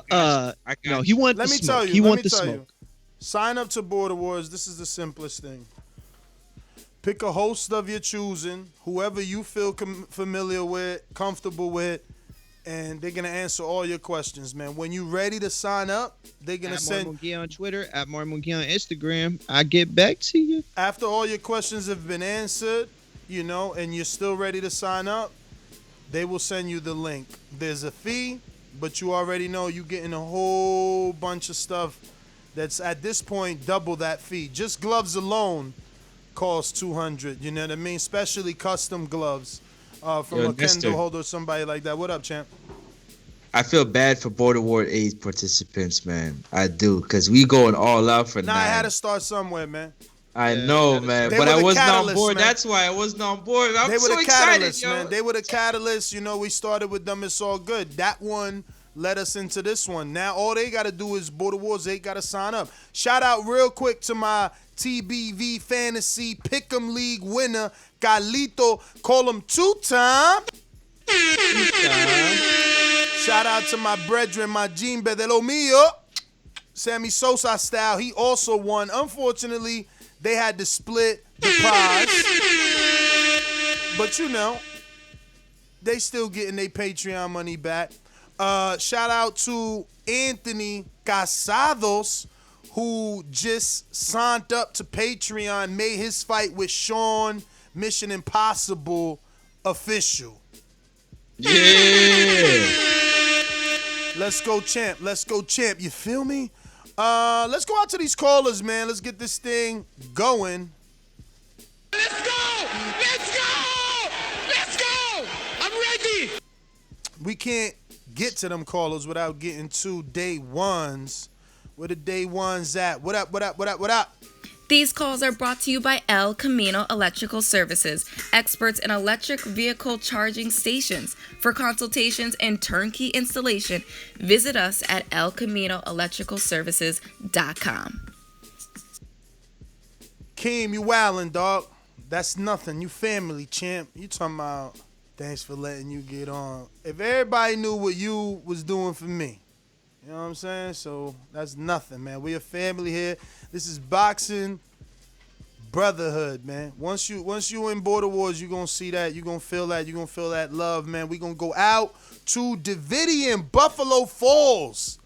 Stop dragging your feet, champ. Stop dragging your feet. This is the season, man. This is the season, man. Your money comes back. You're gonna get all that gear, all that apparel, man. You don't want to miss it, Davidian. You said you wanted to smoke. Let's go. What up, Buffalo? Stand up. Good morning. How you doing? Yo, what's good? Good morning, TBV. I'm good. I'm just listening to the show. It's great as always. That was Coach Rivera that was on. Yep, that was him. Yep. Yeah, with Rashidi or whatever. Yeah, Speedy. Yeah, that was it was a great interview. No, definitely by next year, I'm definitely gonna get into Border Wars. I don't know about December, man. I don't know. I don't know about December, but definitely next year for sure. Hey, man, we gonna hold you to that, man. Start getting your walk on. All right, yeah, that's fine. I definitely want to be a part of it. It seems sweet. So, and then all the apparel, and I'm just glad that you guys are doing what y'all doing. Hold on. Did he just say, I definitely want to be a part of it? Francis seems sweet. Hey, yo, you want to shout at Francis too? I ain't That's that. what he said. You want to shout at Francis too? He trolling you, dog. He trolling you. Y'all twisted. No. I never said Yo, no. I just said it looks sweet. Like I like the whole, Border Wars thing and Mario getting in there. I knew he was gonna do his thing. I mean, I know he didn't necessarily win, but I don't know. I knew he was gonna do decent though. Like he's a strong dude, so I don't know. I just I enjoyed it. Yo, you see that? Mario went from losing to not necessarily win. Yo, dog, you got the biggest loss. You're the best, dog. Dog, you got the biggest. Yo, you got the biggest loss in Border Wars history. Like your loss is bigger than any win, man. Nobody, I mean, I feel bad for Keem, man. And it's like I said, y'all don't even know the shit Keem doing for me in the back end, man. I feel bad for him because it looked like I'm getting at him or trying to overshadow when I should be showing him love. But it's not that I'm not showing him love. It's just that that's the way it's playing out, man. It's like you, Marcos Maidana versus Floyd. You lost, but people want the rematch. People want the rematch. That's a good, very, very. That was probably the best example you could give. I'm Border Wars true and true, man. That's the best example because that's how I feel. Like, listen, that man did a lot of high level stuff in there. You know what I'm saying? And I recognize what he did. There's no question to me that he beat me. Like, it's not even a question. But yeah, just like you said, it's playing out a certain way. I can't control it. Off a knockdown. It happened. Come on. A knockdown. Yo. Y'all trying to swing this narrative when he got that was Canada stood up. Canada, Niagara Falls was the one that said, yo, Mario did his thing in there. He like, yo, Mario did his thing in there. Buffalo Falls. He was looking like Mikey Garcia. I mean, he ain't necessarily went, and that's where it started. Like, he ain't saying like, yo, Mario lost. Mario got that. Now he ain't necessarily win, which means it's like, yo, I really like what I seen from Mario. That's what that translates to. But it's all good. Look, you don't hear it like that. It's all good. We going out to Coach Rivera, who wants all the smoke with you. Do you hear him, though? Do you hear him, though? Oh, his smile turned real quick to a frown, Coach. Where you at, Coach? You his ghost. You his ghost, Coach. Look at him. Oh, man, Coach busy. All that big-ass intro and you busy, man. You terrible, Myers. Motherfucker, that's fucked up. We going out to J-Mac in New Orleans, man. Coach Myers busy with that big-ass intro. You know how these bitches is in the sport. Total disrespect. Kid has no class, no style.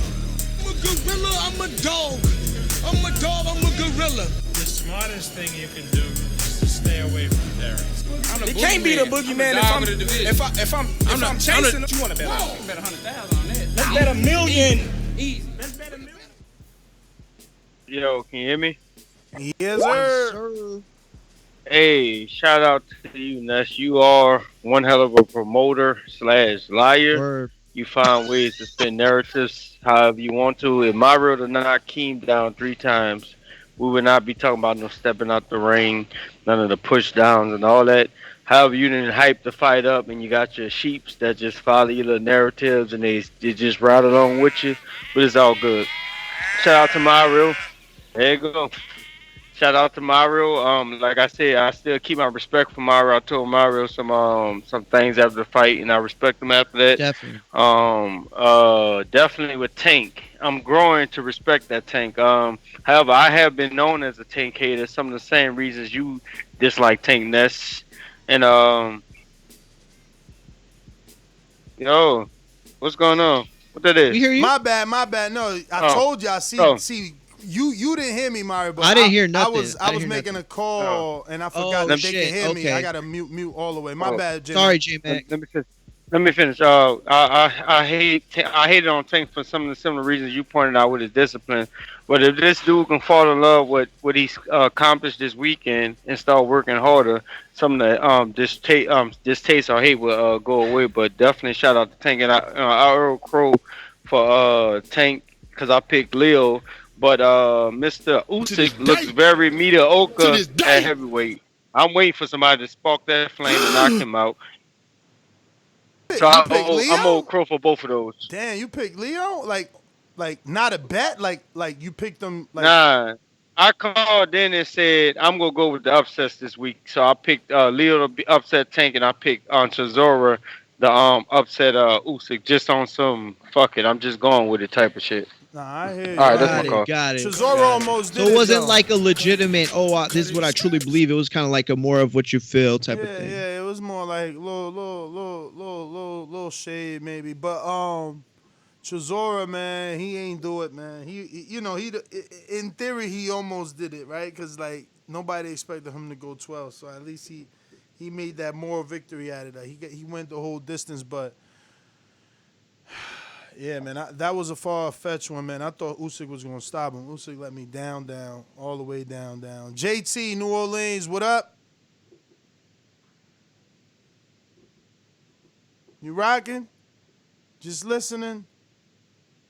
Juan, you usually just listening? Keem in Florida, what up?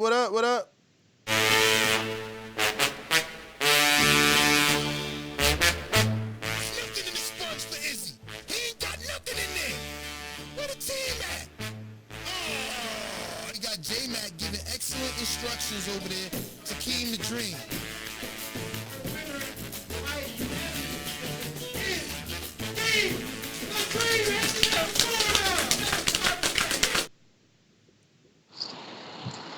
Yo, hello, y'all hear me?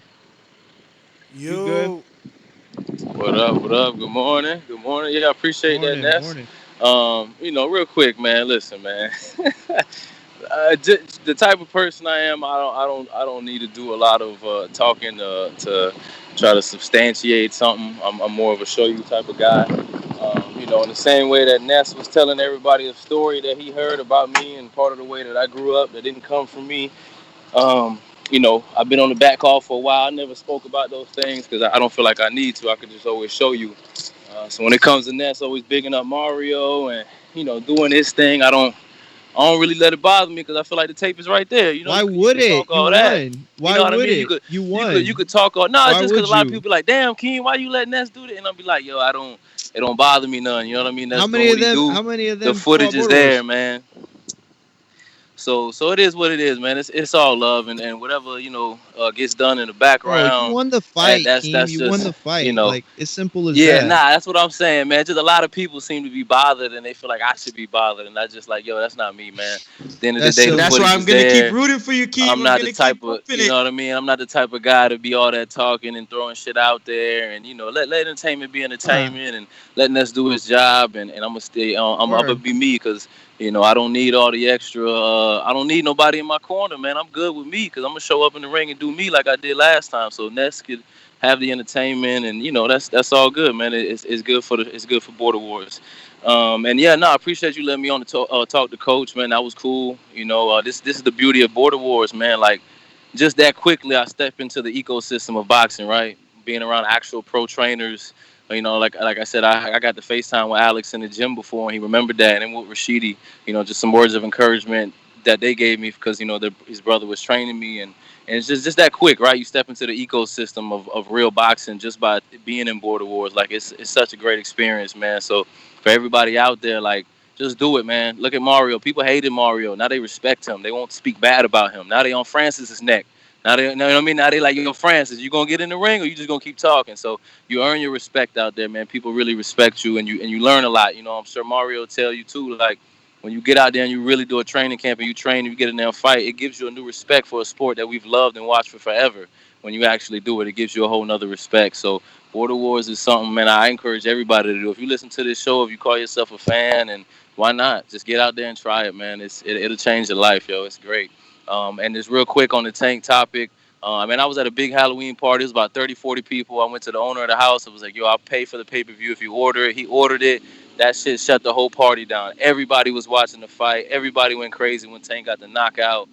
It was huge, man. I was super happy about that, because I felt like, man, I might have made some fans for Tank in here. Like I said, it was 30, 40 people in there. Women in there who probably don't watch boxing. We're like, oh, my God, he just knocked him out. Like, it was a big deal, man. So I was excited watching that fight. I'm happy for Tank. And I'm excited for where his career is going to go, because I felt like that was a big night for him. And I know he did good numbers, and that's going to catapult him to superstardom, man. But, yeah, that's all I got, yo. Yo, Keem, cool question. Keem, cool question. Yo, do you want me to stop pushing the issue when Ness be talking about this knockdown? You want me to let it go? Yeah, hey, listen, man. No, you do you, champ. It's part of the show. You know what I mean? I appreciate you doing that. My thing is that, like, people want me to come call in all the time and argue and yell, and it's like, yo, for what, bro? Like, the fight happened, the footage is there. All that extra entertainment stuff. That's all good, man. If we ever get the DeLorean, right, we'll go back and you could take the praise and you could take the promotional after it, and I'll take the win, because I would rather right now have the win than have anybody say anything. Real, and I appreciate it. Don't get me wrong. I appreciate the people that reach out personally on DMs and stuff. That's great. You know what I'm saying? But at the end of the day, I would rather have everybody give me crickets and have the W. I'm licking my chops to get in there, man. Don't worry, Keem. I'm licking my chops, man. King put himself in the undefeated club. You know what I'm saying? He in the undefeated club. But listen, Keem, thanks for calling in. Man, he had said something. He had said something there that I wanted to piggyback off. Man, it was about inspiring people to get in there. But I don't know exactly. It was something perfect. I mean, I heard him and I'm like, yeah, this needs to be said. But I guess the short part of that is sign up, man. This will help you. It will teach you. Oh, that's what I was going to say. Keem talked about watching the fight with Tank with 30-something people, man. How many of us don't get the opportunity to do that, I know Info Joe teams up with Team Cali, but that was brought together by TBV, Was he doing that before? Maybe, but I don't know. But how many of us get to watch a fight with 30 people? So that's one of the beauties of Border Wars, man. You're going to be with everyone you hear call in, or a good majority of those people that you hear on a daily day basis. You're going to be watching that fight that weekend, Earl Spence versus Danny. You're going to be watching the Big Fish versus the Philly Rican, and, amongst people that know the sport. that know the sport. That's really important, you know, when you in there with all these casuals, like, oh my God, did you see that hook? And they're like, what? No, I was on Instagram or I was texting. You know, you're gonna be with like minds, man. And that's why I can't do boxing at bars. I can go to a bar and watch an MMA fight, but I cannot go to a bar and watch a boxing fight. I just can't do it anymore. I went to go watch Mayweather Gotti at a strip club. Homeboy of mine had turned 18, so we went to the strip club and they had the fight. We knew they were gonna have the fight. That's why we went. I mean, well, that's not the only reason we went, but yeah. I hated it. I hated hearing people talk, and they always felt like the need to, like, I don't know. I just don't like it. But MMA is cool though. But that's what I love. I love watching boxing with people that know. You know what I'm saying? Man. Like that night in Dallas. Yeah, like we were that was there. amazing, bro. You know what I'm saying? Amazing, people man. actually cared. Yo, that was like one of the first times where the majority of the party was watching the undercard too. Like anytime I have a party, right? I've had 20, 30 people in my crib for a Pacquiao fight or a Mayweather fight or a Canelo fight. And guess what? It's like 4 of us that are actually watching the fights. Like everybody else talking and drinking. And that's cool. That's why I invite them. But, you know, it's just, I would rather watch boxing. I'm a weirdo like that. Yo, speaking of boxing, watching it, Border Wars, December 5th. I need my boxing brethrens in Texas to stand up. Anybody in the Lubbock, Texas area, I need a sparring partner for potential Border Wars fighter, Ambrose. He's got to fight Ant, but we need that sparring. He's available in Lubbock and willing to meet with anybody to cut that distance and make this happen. We got 7 days to do that, fellas. Raise your hand if you're anywhere near Lubbock, Texas. Let's get this together and show that TBV's Border War Brotherhood is that big. We actually, yo, J-Mac, come on back. You say you go to Lubbock once a week, champ. It don't matter that you out of shape. That's going, you a coach. You could be able to assess him well. What's up? Can you make that happen for me? What up? Yo, can you hear me? I hear you. I want to hear you say yeah. What are you requesting me to do? I mean, to train Ambrose. Not train. I'm sorry, to spar. Little light sparring, just see where he at. Little light sparring, it's just so we know where he at, because he's supposed to fight. And obviously, you way bigger than him, so to you is nothing but a thing. You know, he ain't gonna be able to hurt you, and it ain't gonna be real sparring like that. It's just so you see how good he is. And he's a new guy. And it's good because he's not a new guy. He's like Keem. He signed up 2 seasons ago, but it couldn't happen, and he's just been patient waiting. So he's gonna fight Anthony, Queen City Cobra, from Cincinnati. So all you got to do is just get with him on one of them days, actually this week in Lubbock, when you stop in Lubbock this week. I've been there on Wednesdays. Ooh, shit, give him my number. Give him my number, and we're going to talk. See that? Yo, boxing give him that game brotherhood. planning, that Boxing brotherhood. mastermind. I know right now some of y'all saying like, damn, yo, I do need, ain't J-Mac a trainer? Supermax just said that Matt and Vega live in Lubbock. All right, well, Matt live in Lubbock. That's right. I remember Joseph telling me that. Tell Matt to call Ambrose. If he don't got the number, I got it. You know what I'm saying? Ambrose is ready. We got to lock that one in. What else we doing, man? We got a super chat from Jemmy that we got to get to. We ain't get to. I wanted to, kind of separate it. So here we go.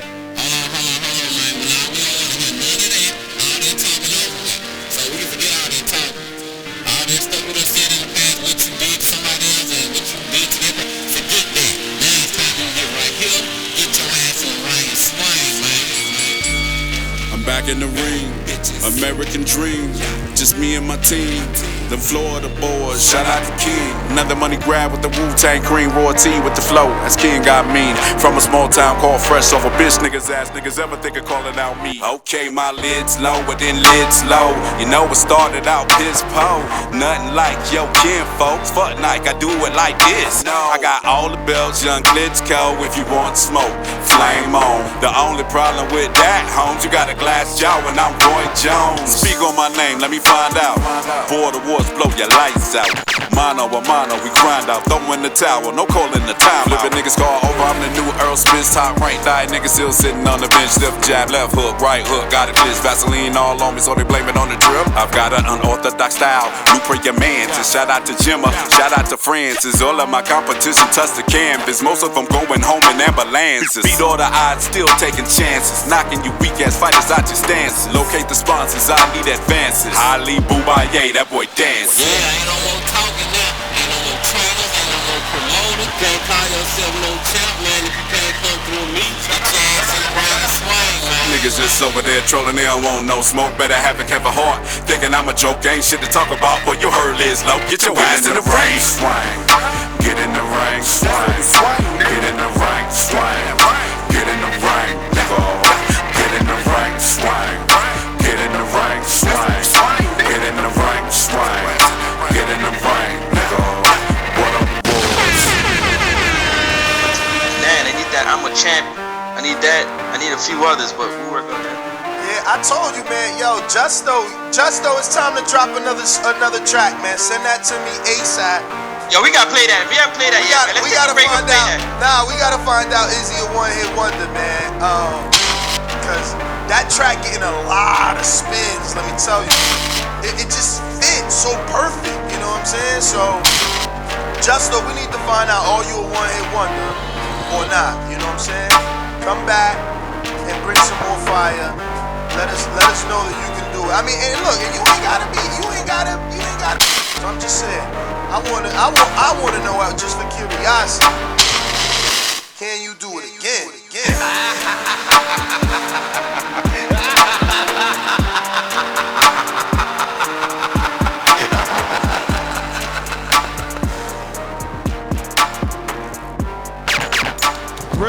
Real quick, we got some super chats. Real Dude Uprising says, Tink is a rising star. Superstar status will come depending on his next 3 to 4 fights and KO results. That's going to put him there. Then we got Carlos Diaz back with another one. He says, so you're saying Wilder is elite? Nah, fam. Yeah, fam. Definitely elite. Vincent, who's really... Fuck. Vincent is... Damn, I used to know that. I think it's something with an M, right? Mac, something like that. Damn, my bad, Vincent. But anyway, good morning, TBV. I haven't been active in the chat, but listening from the sidelines. Keep coming with that grade A content. Well, thank you, Vincent. We're going out to Supermax, whose fight is official, is what I'm being told. I need to get on the horn with Smoke 'em Out Jay in Vegas. Vegas stand up. Vegas boys coming through, man. Listen, Robert Ortiz has never been in the Border Wars, and we talked about him so much about not getting in the Border Wars, but at least he was there when Smoke 'em Out Jay, who never met him, needed someone to spar, needed someone to help him coach, someone to do pads work with. TBV Brotherhood for boxing for Border Wars stepped up, and both Eddie, my former opponent, one of the heavyweights in Border Wars, he and Robert stepped up to the plate, got that footage for Big Supermax to make that fight with Smoke 'em Out Jay, because he needed footage. We got to keep these boys safe. So Supermax says, Brandon capping on Bud, man. Bud's kids, what? Brandon capping on Bud. Man, Bud's kids don't even know he box. They think he wrestling. He a wrestling coach. That's messed up. Yo, that's you terrible. Get in the ring and swing. Young Billionaire asking, was that the last of the Super Chat? Nah, it's not. Okay, go ahead. Keep you going. could jump in. What you got? No, he just Young Billionaire's asking who needs an opponent at 168. I think he's itching to get there. I got to fight, but I need footage, man. I got footage for you to see. Young Billionaire. At More Mungi on Twitter, at More Mungi on Instagram. Yes. I'm going to get you in. You hit me up, I got you. Let's go. And again, look, if you think Ness is a jerk, don't reach out to me. Reach out to Mara. Reach out to Francis, you know. Yep. Reach out to Stainless. Reach out to J-Mac. Reach out to Keem in Florida. You don't have to worry about that jerk. And ask the questions that you need to have answered to make your decision to become part of the brotherhood, to step in that ring, man. Everybody, you know you want to do it. You all had dreams and visions of it, man. You seen Keem walk into the ring, man, looking like the Puerto Rican version of Trick Daddy. You want that. You seen him get 3 knockdowns. You want that. Stop acting like you don't. Let's go, champ. You feel me? You can do it. Gregory Donovan says, Ellis versus Ennis. Looking emoji with the eyes and then shocked emoji. But yeah, I mean, I like that fight. I like that fight. I don't know. I don't know that it happens. You heard the coach say that, you know, they don't need that right now. They need bigger names than Ennis, you know. That being said, both from Bama on the pound for pound committee. Oh man, he done shocked the Border Wars world. This is what I'm saying, man. This is the craziness right here. I'm gonna have to. Hey Bishop, man, we gonna have to fight, man. What I tell you, that's the fight I want, man. That's the fight I want. Yeah. It's over, man. It's over because I need to solidify my status, and I never got the opportunity to fight nobody on the pound for pound list. You in my division on my list, man. This is my list, man. You got to go, Bishop. Let's go. So Bo and Bama done updated the list. I'm not in agreement. So I don't know how you become pound for pound off one win. But look, this November 1st list, he updates it month to month. And it's him and a committee of people. Coach Mitty still number 1, even though he inactive. Ness still number 1, even though I was inactive this Border Wars. Marvin number 3. Excuse me. Mitty number 1. Myself number 2. Marvin the Tank is Furman with an E. He's number 3 in Dallas, Texas. He will be fighting this time versus Rel from Detroit in what should be a banger. Marvin is promising to break Rel's ribs. He doesn't want the knockout. He say he wants to put pain on him for all the shit they've been talking to each other. JD, 1-1 now, made it to the pound for pound list at number 4. And then Bishop, the Black Matrix, coming off his win over number 1 contender in the heavyweight division, Dr. Mofongo of Long Island, is he made it to the list, man. He made it to the list. So Rel in Detroit, man, let that be a lesson to you, man. You know, it's how you win, man. That's how you get your name, though. Now we forced to talk about Bishop because he's on a pound for pound, man. That's crazy. Wow. Yo, Big Nick, I'm calling you out, bruh. You a super duper chatter, man. When Mitty flies over here and talks the talk, man. That's why he's embraced by the whole U.S., man. Mitty can walk around any hood. Mitty been with me in Jersey City restaurants and everything, man. What about you? You just a chatter, man. You a chatty patty. I got a lot of pity pat shots I would like to put on your face. What's up? They told me you big. They told me you in my division. Let's go. UK versus US, right? Let's go. I thought you was big. Wars. Yeah. No, he always chatting. Yo, now he got the nerve to say that now I want to call out Bishop. Like, I didn't tell y'all from the door. He told me personally, like, I'm not here to stalk people or you know, force them into fighting or, you know, make it a fear thing. This is about growing the brand. Bishop had a plan, and his plan was Mofongo, Supermax, and then move into 2021 looking for a third fight to get a title shot. People got plans, man. So don't put my name in that. I think, though, Marvin, if he were to win, would have a good shot of jumping you. Of course. Can I ask you a question? Of course, dog. And I'm realistic. I feel like a win from Rel could get him on the list. Hold on. I got a question. Listen, I'm realistic. If he wins, you know, that's a good win.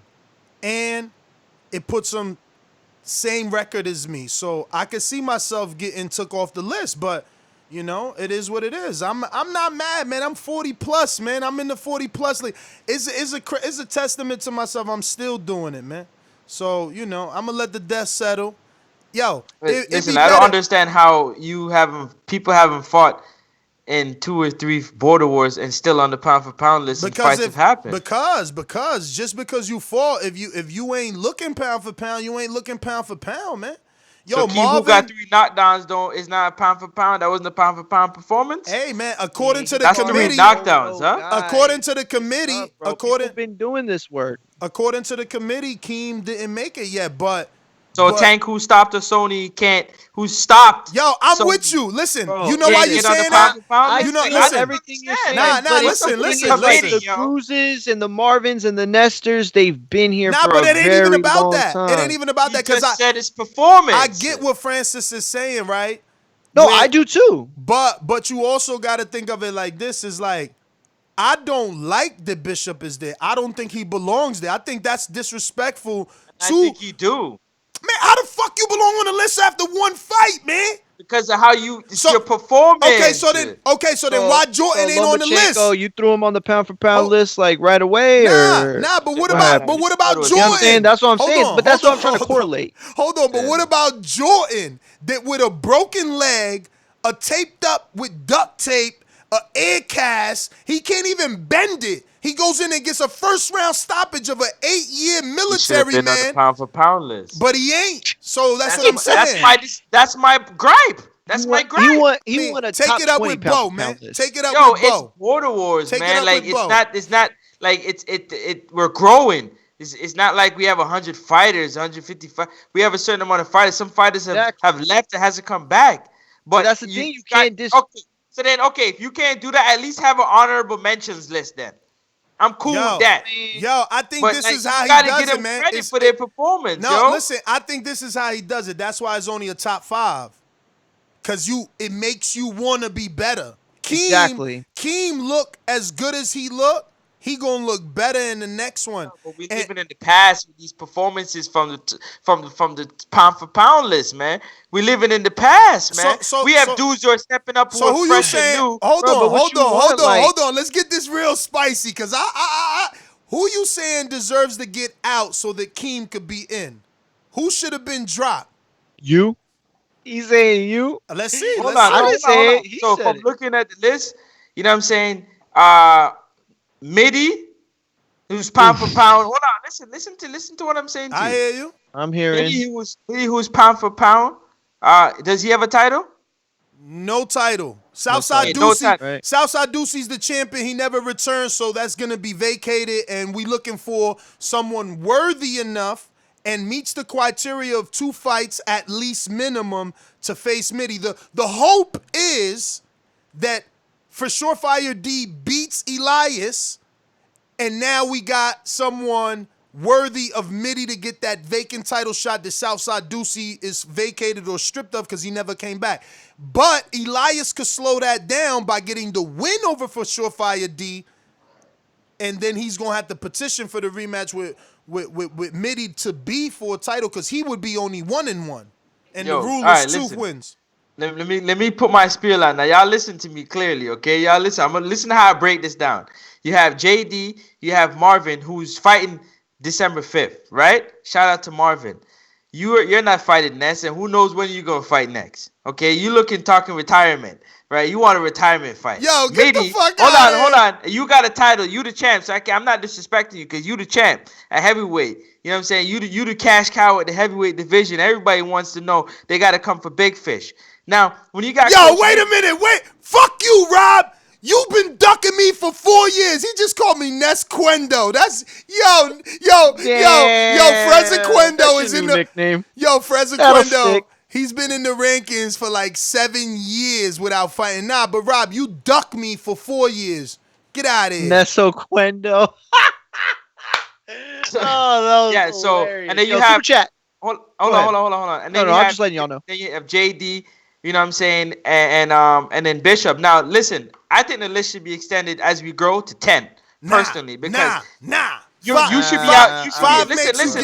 Listen. Yo, the pros got 10. Maybe you should be out. It's not about Francis, about a gauge. It's not it. about making everybody feel good. You want to listen. But you want to make people feel like they got a goal. You know what I mean? Like that's and the way Francis, I see it. Also, I mean, just for argument's sake, like the pros got they deal with 10. You know what I mean? We not dealing with 12 rounds, so we gotta at least cut got it in half. so many fighters. Yeah, like but we then, don't have. So it's like Then 5. Ness admitted them should be out because of inactivity. Nah, I'm Hold good. on, Yo, because I of got him. inactivity. I got But him, you yo. can't hold the inactivity against them with the yes, whole I can. pandemic. Yes, I With the can. pandemic, Yes, you weren't I able to can. have. Yes, you I were can. already going. Yes, You were I gonna can. fight in June. Yes. Listen, you can, but nobody with a rational mind does. Listen, it doesn't matter when you get into a fight. Mitty is the nobody best. cares how long you haven't fought. They don't care. That's your fault that you're inactive. That's the problem. Is you talking about professionals? Nah, and you trying to listen. converge. Hold it on. don't. Mitty, Now we if got you rules. know boxing and you watch Border Wars, you know that Mitty's the top dog. It's simple as that.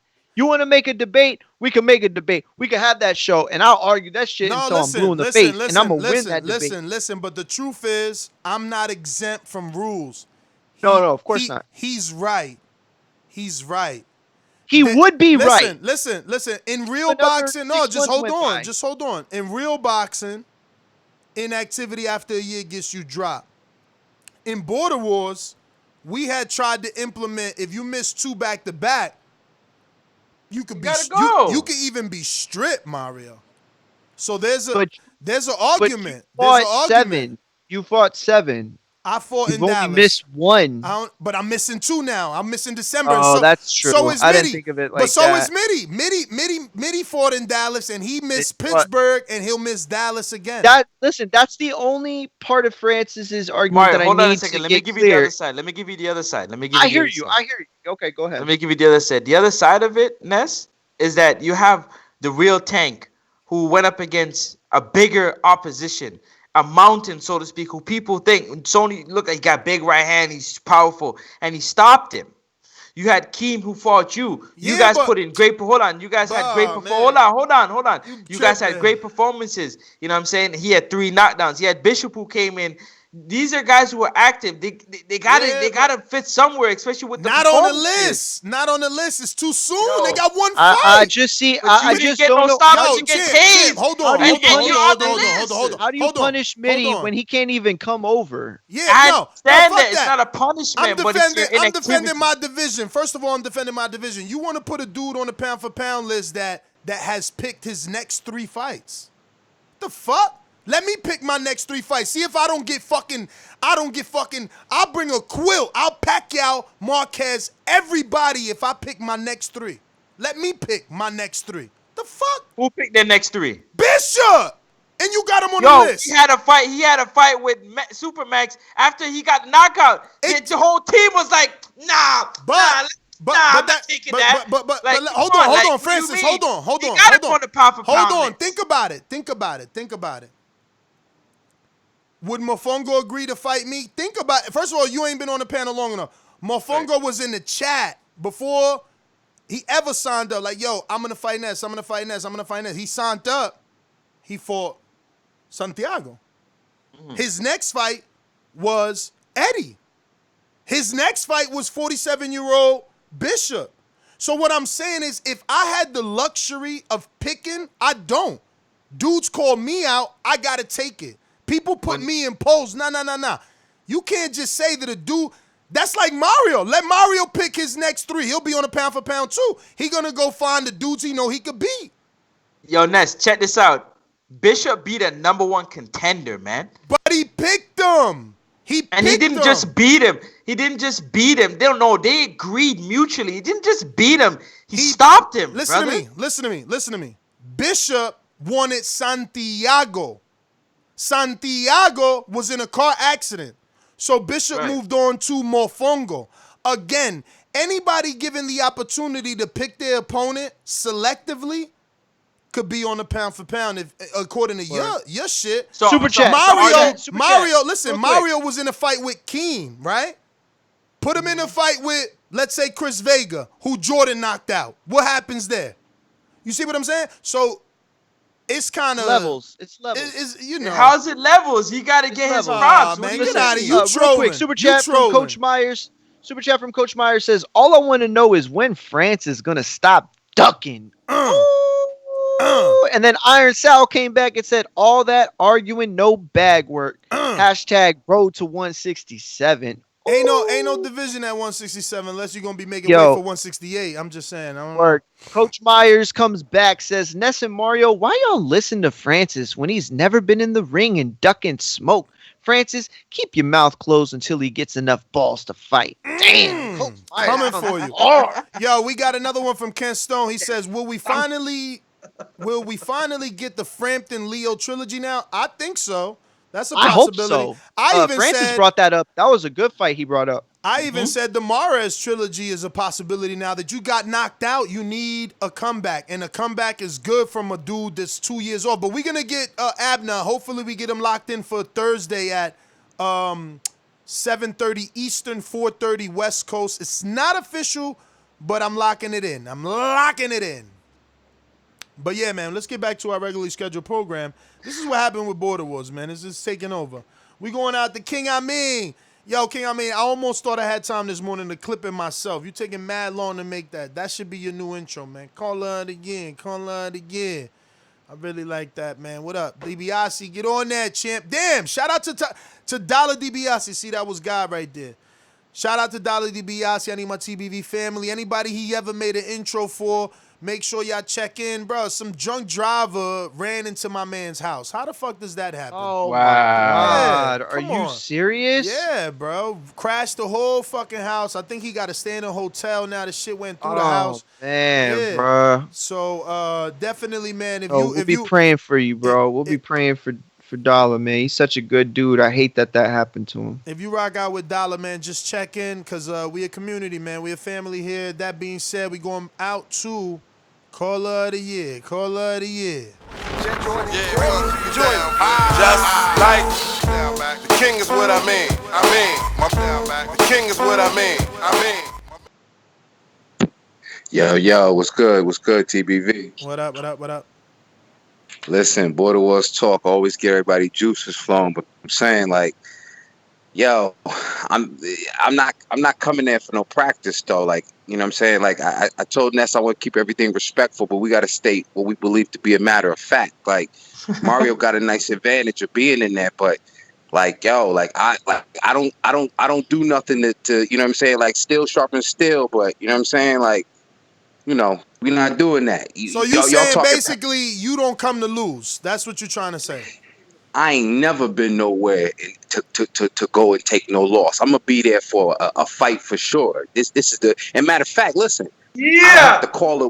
I don't have to call a win, but I'm gonna be the most prepared opponent you might have been in there with. That's what I'm gonna tell you. So Mario, you know, you working with Belmontes. You have to you better look for Mario Barrios. Belmontes ain't gonna help you. I left Belmontes. I'm with Coach Franco now, who was on the junior national team with Coach Ronnie Shields. So we getting prepared. Cool. But I didn't listen. Nobody expecting a bad version of Amin. I'm expecting a monster. That's what I'm training for. You are fighting a monster. He too big. Nah, I'm not too big. You big, bro. It's all fair. Nah, I'm taller than Doomy, but I'm shorter than you. When I seen Amin, because it's been since 2017 since I seen him. Then I see him in my backyard. I'm like, bro, you a heavyweight. He like, nah, I weigh 185 right now. I'm like, what?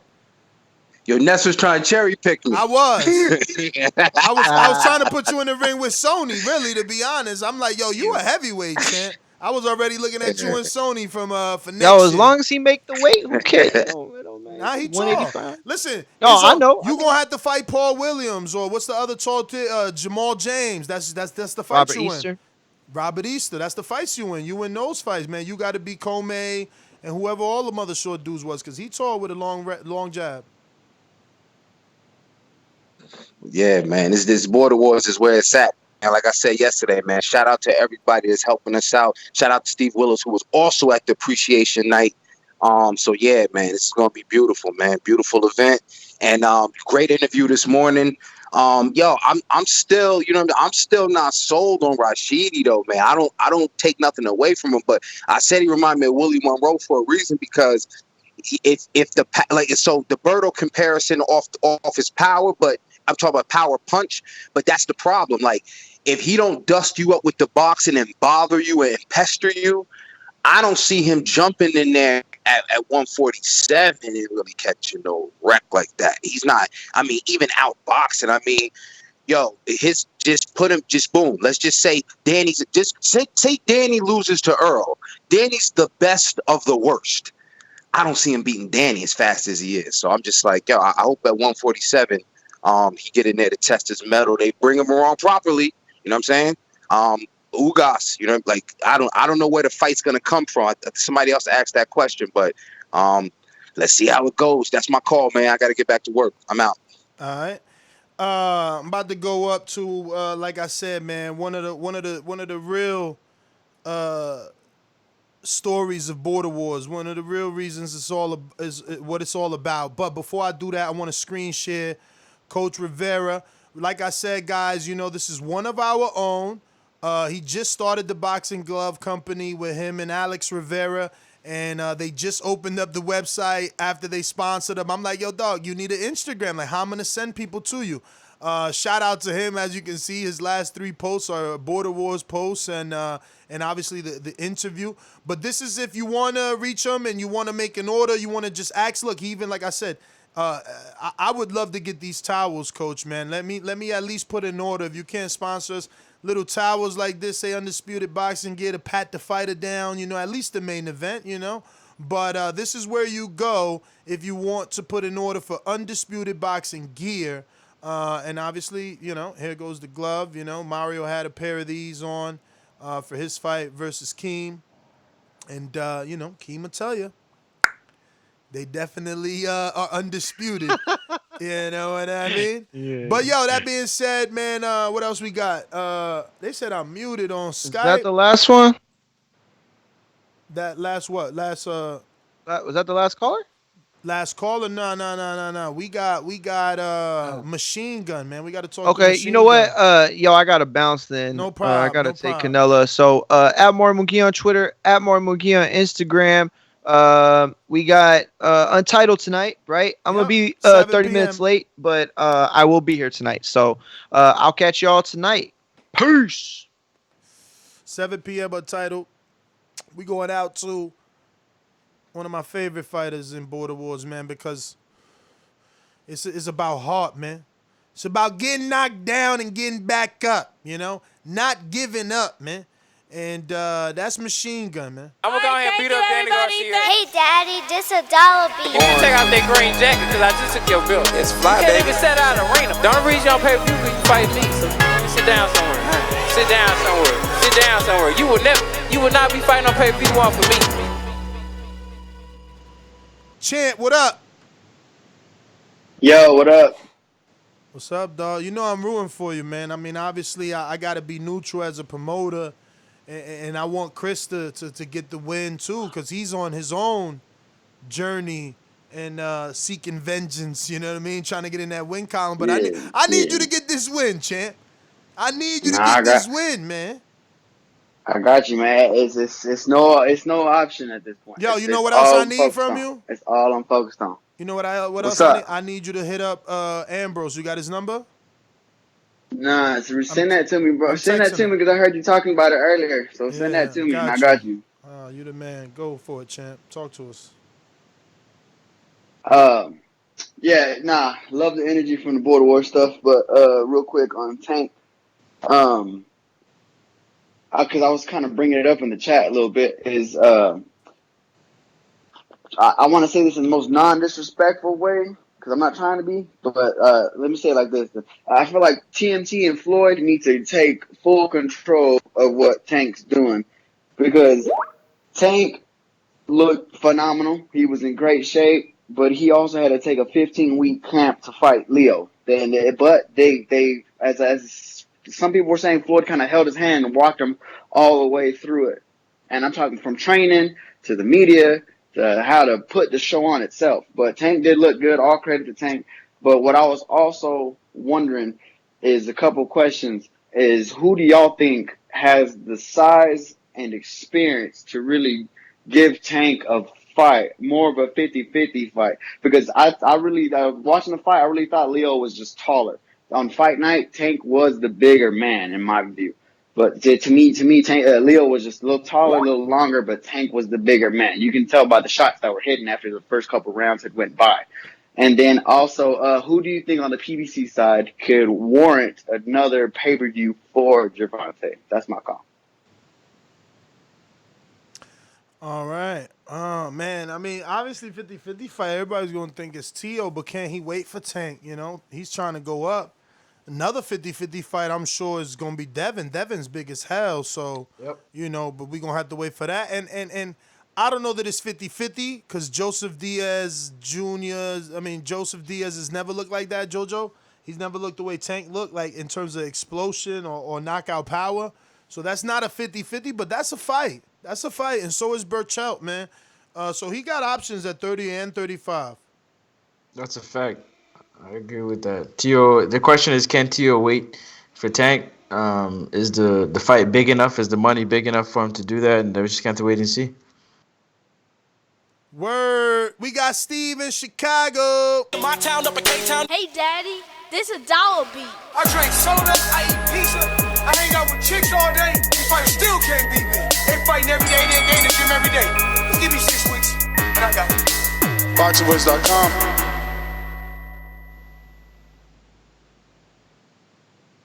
Just listening, we going out the Stone Bone.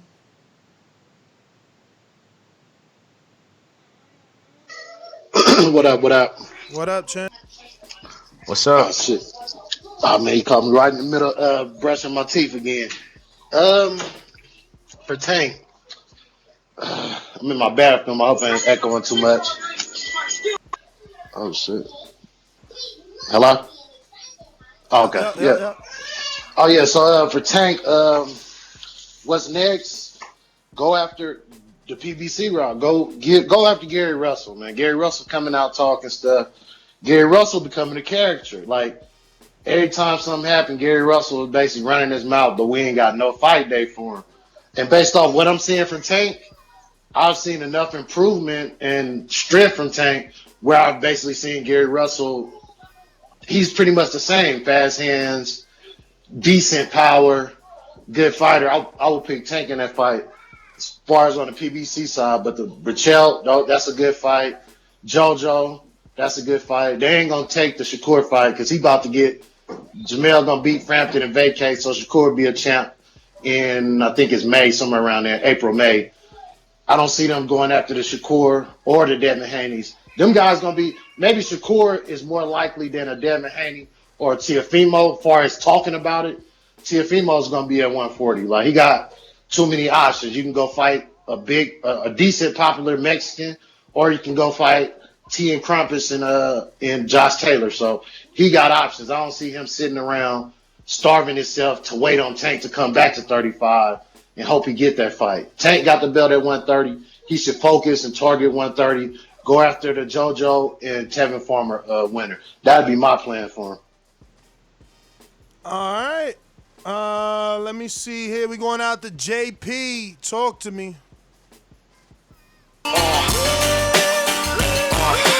Long Beach in the house. Yeah.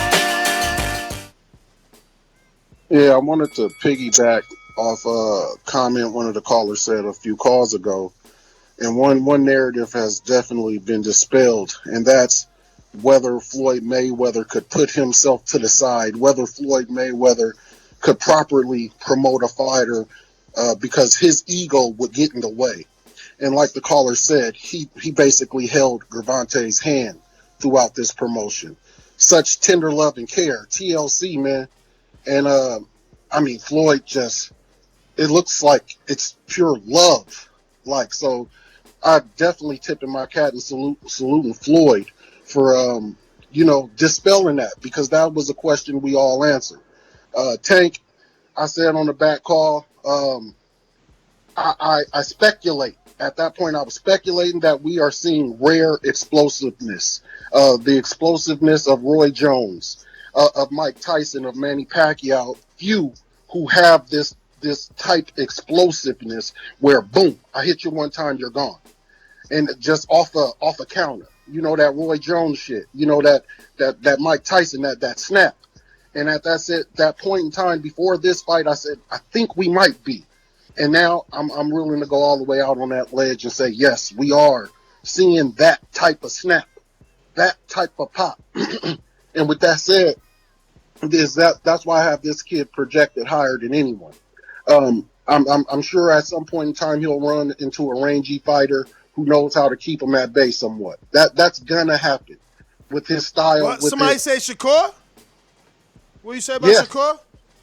Yeah, see, Shakur's that would be but I believe Tank showed it here, able to fight on that inside the phone booth and able to parry and get the shots he want with power on it inside just walking down with a high guard.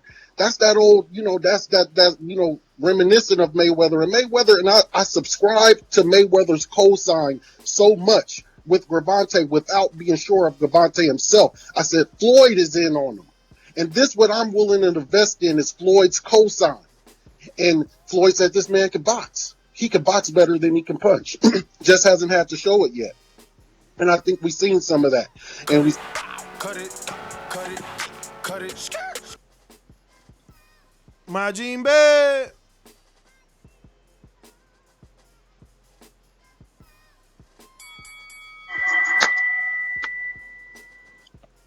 Yo, you got that fantasy prize?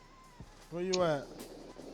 I haven't even checked it. I'm about to go for my run now, so I'll check it after I'm done with my run. But yeah, man, great show. I'll talk to you guys on the next one. All right. Coach Myers, Boomerang.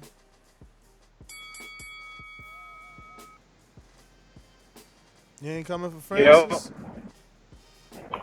Yo. What up? Hear me?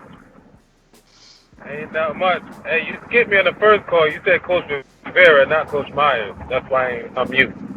But I think as far as Leo and Tank, I actually think Leo actually fought a good fight.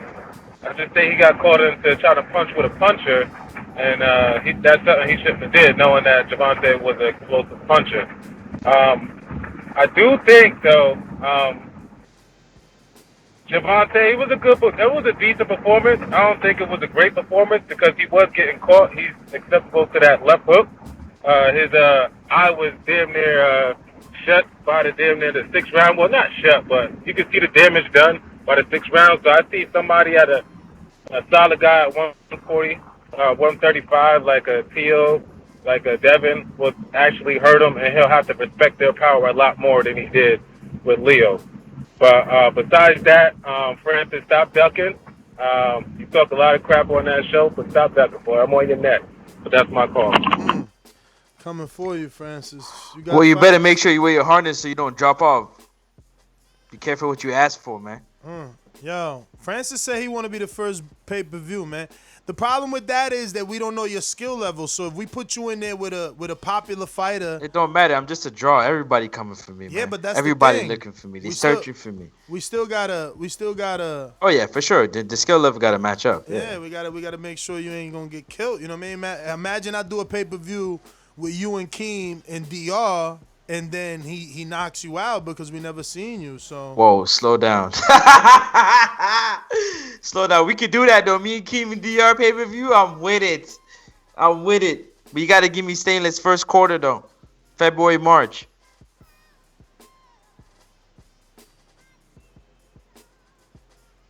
Yes, sir. So it's official. I just got the screenshot from the conversation courtesy of Smoke 'em Out Jay in Vegas, who says that him and Supermax have agreed to the fight.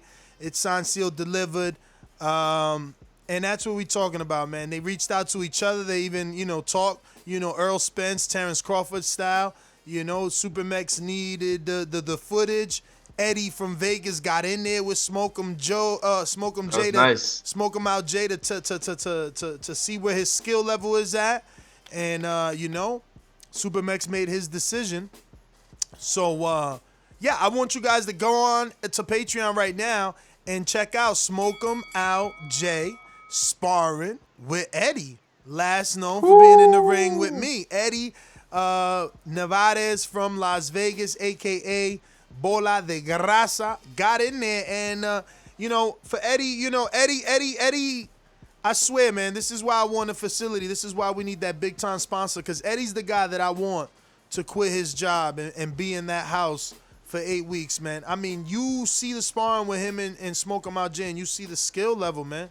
He does waist movement, man, that Cambroso and Canelo does, man. He just got to lose the fucking weight, bro.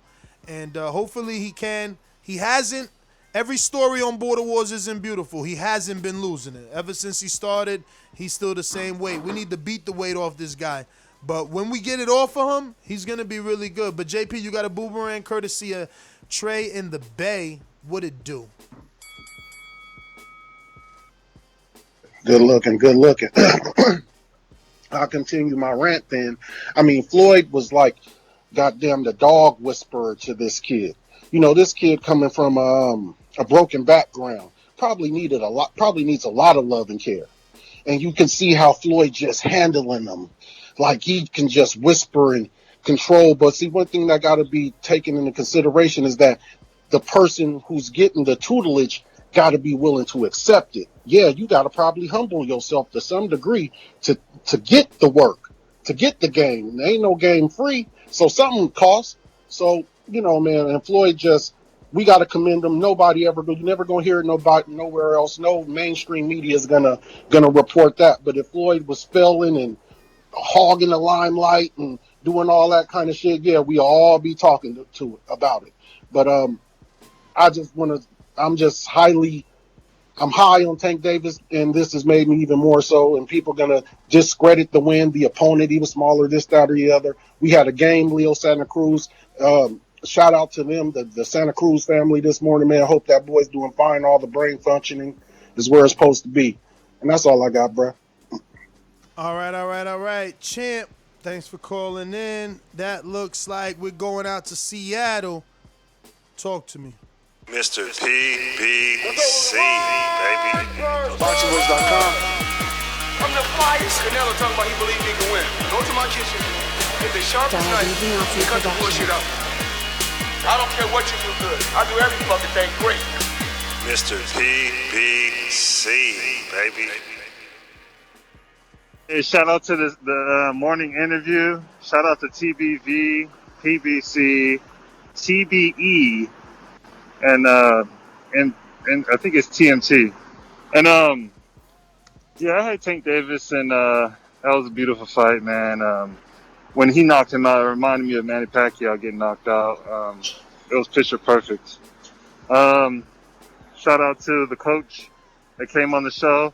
He said something I've been saying forever. Wilder needs to get out of his comfort zone and get into an uncomfortable environment so he can be more prepared for drama and all that type of stuff. And that's my call, TBB for life. And the best part of waking up is TBV in your cup. That's my call. Mr. PBC, thank you, man. I'm sorry Doomy ain't here to give you a sound bite. Looks like we gonna go to JT. You available now?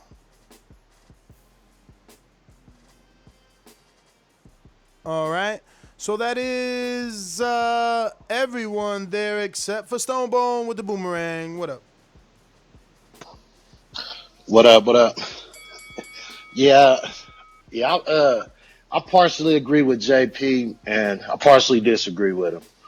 That's what I was saying before the fight happened. I knew after it we was gonna praise his 6-week trainer, not his fucking 15, 20-year trainer in Calvin Ford. Like we saying Floyd ain't hogging the spotlight, but somehow we giving him credit for working with Tank for a couple weeks in the ring. Calvin Ford deserved that credit. Calvin Ford is the one you should be praising that got that win. Floyd sat on the side and watched Tank do that work. He might have gave him some pointers in the ring and whispered in his ear, but we got to stop taking credit from these coaches that's working hard in the gym with these dudes for 20-some years, and now his biggest win, nobody's saying, good job, Calvin Ford, is congratulations, Floyd Mayweather. It's just, enough, man. I'll catch y'all later, man. I hear you, man. I get it. But it be like that, man. Floyd is one of the faces of boxing, man. He's like living legend, bro. It's gonna be hard for him not to overshadow anybody, man. Shout out, you got to look at it like, cause of Floyd, Calvin's story is getting bigger. He got that airtime too, on those all accesses, and he got to say a lot too. So he'll eventually get it, man. Remember that Robert Garcia started getting his credit when he was on HBO All Access with Margarito and Brandon. So, it takes some time. Man. It's not overnight, man. Bomac is getting that now because he's like a commentator on ESPN, and they highlight everything that he does now, but it takes time, man. And, sometimes you even got to get mad. Look at Derek James. He had to get mad like, damn, I got 2 champs and I didn't get the belt. And then they realized like, damn, we did mess up. Let me get him that strap. So it's just it's an unfortunate situation in this sport. We didn't go to Brandon today, did we? Or am I just trying to play the intro again? Did he go? Did we go to him? No, I think we did. Yeah, but play it again though. Oh, all right. Well, let me see. I think somebody just. I think we didn't go to him. Brandon, we didn't go to you. Nope, not today. All right. Hey, whole nother time zone. Jumped up for back with our mind on. Can't play when you here, get your life stole. If you bring it here, then the price grow. From jabbing and punching the line long. I drop a pigeon, let 9 go. We slap with the fake glass and white go. This only happens in Ohio. Yo, yeah, man. Shout out to y'all for the interview. Shout out to y'all for the show. What's next for Tank? What we want is Garcia's, Haney's, Teofimo's, and Virgil's, but this is boxing. We got side of the street. Well, at least that's what people told me. We got we always. I mean, bad reception, man. Bad area. Where you at? It's not sounding good. Yeah, you hear me? Now you came back. Okay, yeah, like we want these big fights, but they all across the street. So at least that's what y'all tell me. We got a side of the street in boxing, so we got to go with the PBC fighters. So we probably got the Isaac Cruz Gonzalez kid who knocked out Magdaleno. You got Fortuna, and you got Gary Russell. Those are probably his 3 biggest fights on the PBC side, unless they dust Abner Mares off. So let's hope this side of the street bullshit that's hurt us in the past don't hurt Tank from getting big fights, and he fights the people we really want to see. Other than that, y'all have a good day, man. You know that shit gonna come into play, champ. You know that. Damn, what is that? Who's on the line with us? What the fuck? I hear like a little static right there. You don't hear that? Yeah, a little bit. Hell, that should sound crazy. But anyway, who we got? We got Trey in the Bay. What up? What up? I'm on the car Bluetooth. If I sound bad, you sound alright. You sound alright. I have to call. It sound alright. Alright. Look, man, I think Tank may be too small for those 135 guys, man. Teofimo may be too much for him. Devin may be too much. I mean, we'll see. I'd like to see it, I guess, but I think 130 is probably his best place. I think that's probably where he's the best at. And shit, I had some other stuff. Man, when we doing a Wilder show, man, we got to do a Wilder show next. We did. Did we do one on the interview though that he did with 78? Oh no, we did it on his on everything he said. Man, did you watch the 78 interview? He went to depth. I gotta check. You gotta watch that interview, man. He went deep, man. You gotta watch the interview. We need to do a Wilder show. That's my call, y'all. All right, that's everybody, man. I want to thank everybody for tuning in. Catch us on the next one. We're going to be live tonight on Patreon only for Untitled, where we sit back, relax, and talk a little bit of everything, plus everything that you ask us to talk about on the Patreon post. Catch us 7 p.m. Eastern Time, 4 p.m. West Coast, and I don't know, 2 hours behind that. It's 5 Mountain. Yeah. Yeah. Oh, actually, we got a counterpunch from Dom in Seattle. My bad, Dom. Hey, I just want to say one thing. I just want to say one thing. The fight I want to see Tank Davis do, this might sound out of the picture, is Regis. You know, like at a catch weight. I would love to see two heavy hitters get it in. You know, that's my call. All right. Yeah, next up Sports Talk, Facebook, YouTube, Twitter, IG. Check me out every morning, 7:30 a.m. Monday to Friday. We'll be back later for Untitled. Don't miss it. And if you haven't signed up to Patreon, go ahead and do so. It's gonna be fire. Peace. Later, fellas.